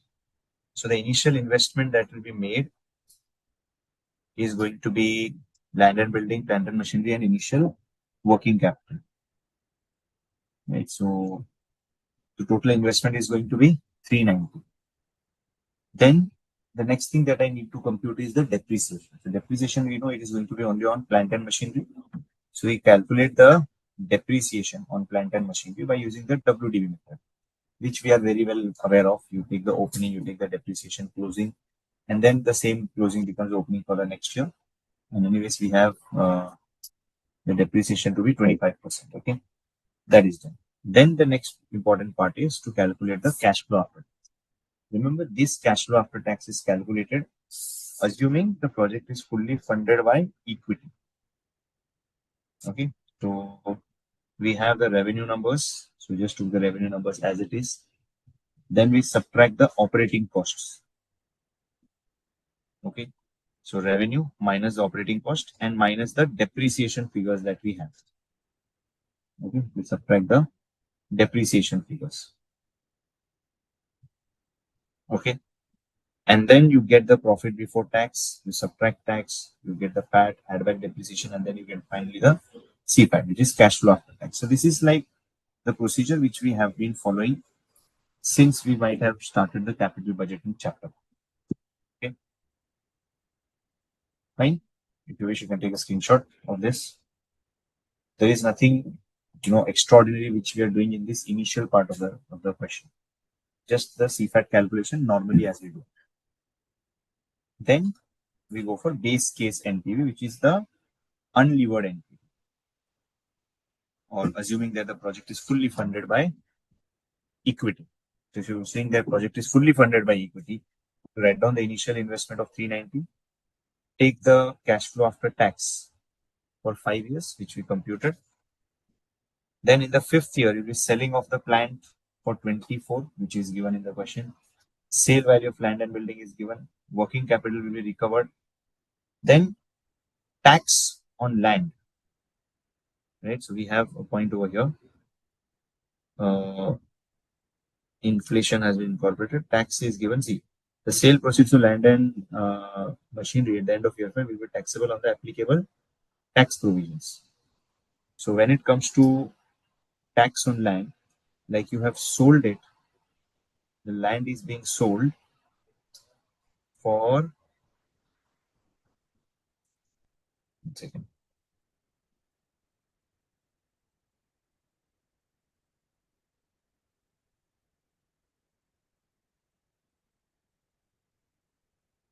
So the land is going to be sold for a value of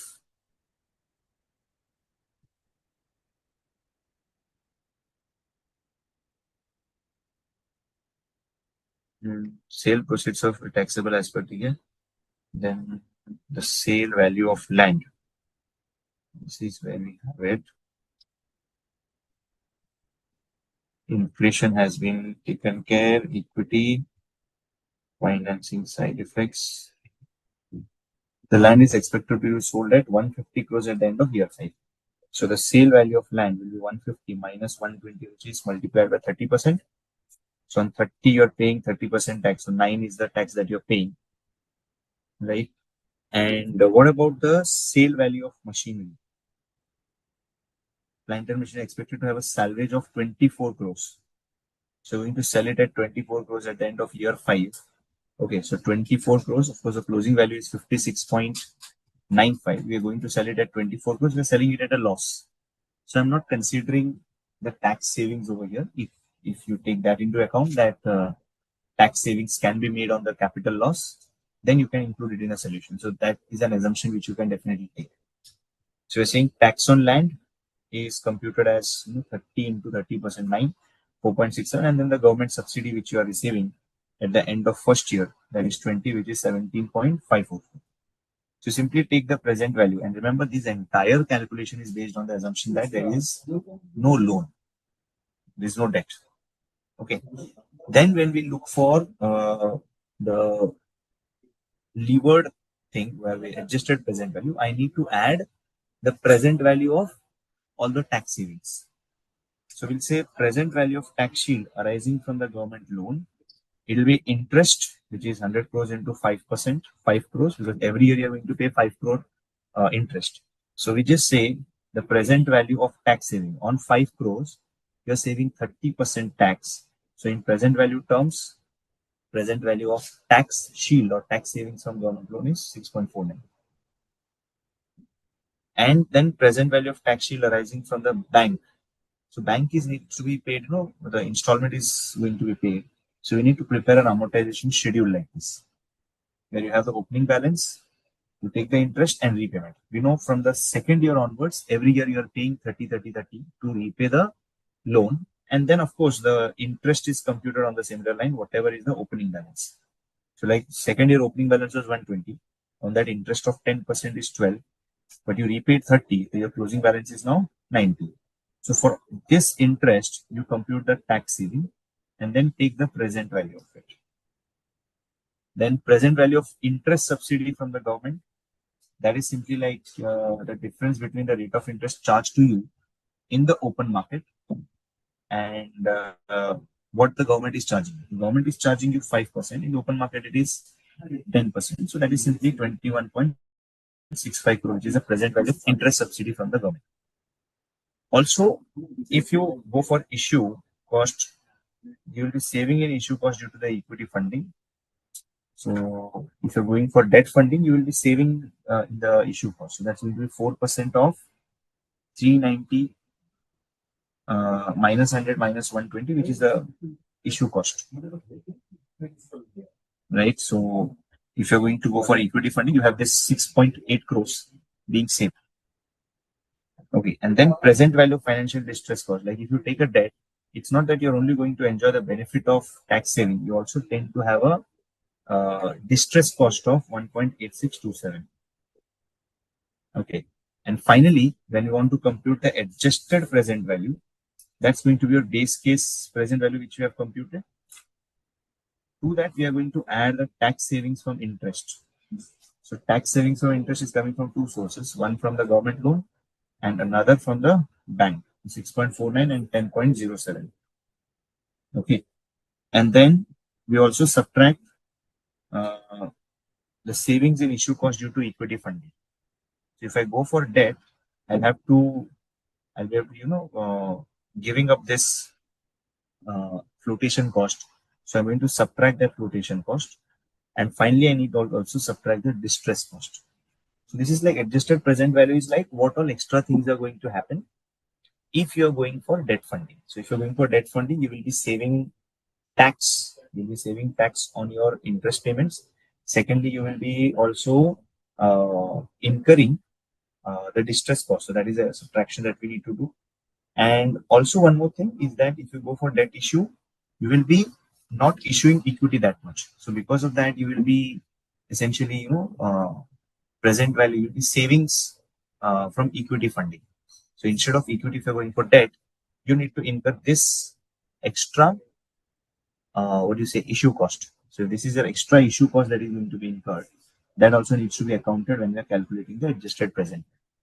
So just keep in mind, when you look for adjusted present value, it is simply trying to calculate the revised present value, revised NPV, assuming that the debt is issued.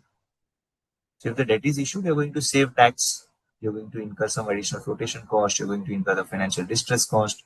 So all those factors are going to be considered together, and then your adjusted present value will be calculated. Okay. Fine. So adjusted present value is not just going to be concentrated, on what you say, just on the tax savings on interest, but you need to also have a look at the other side effects, right? So in totality, all the side effects need to be considered when you're calculating the adjusted present value. Okay, so if you wish, guys, you can just take a screenshot maybe of this so that you can have the final answer in front of you.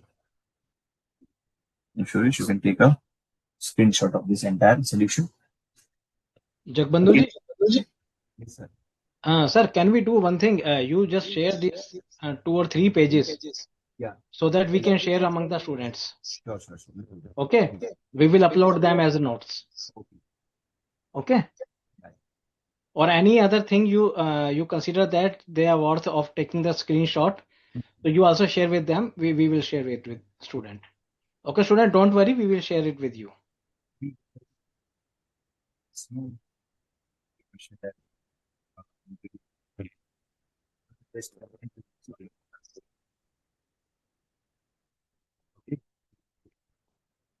Very,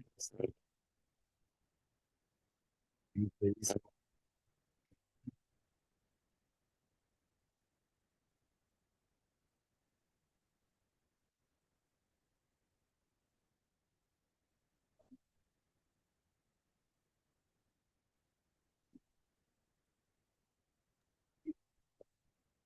Jagbandhu sir. Jagbandhu sir. yes. From your side, it is over now. Yeah, yes. Okay, okay. So, student, with this, we have come to the end of the topic, advanced capital budgeting decisions, where the Jagbandhu sir has taken many numericals, okay, for making you understood the related concepts. So, student, as just now we have discussed, we shall share this. I think these are the images or whatever is in a PDF form. We shall upload them in the form of notes. Okay, so from there you can get them downloaded. And student, if you have any query, you are free to ask because floor is open for you.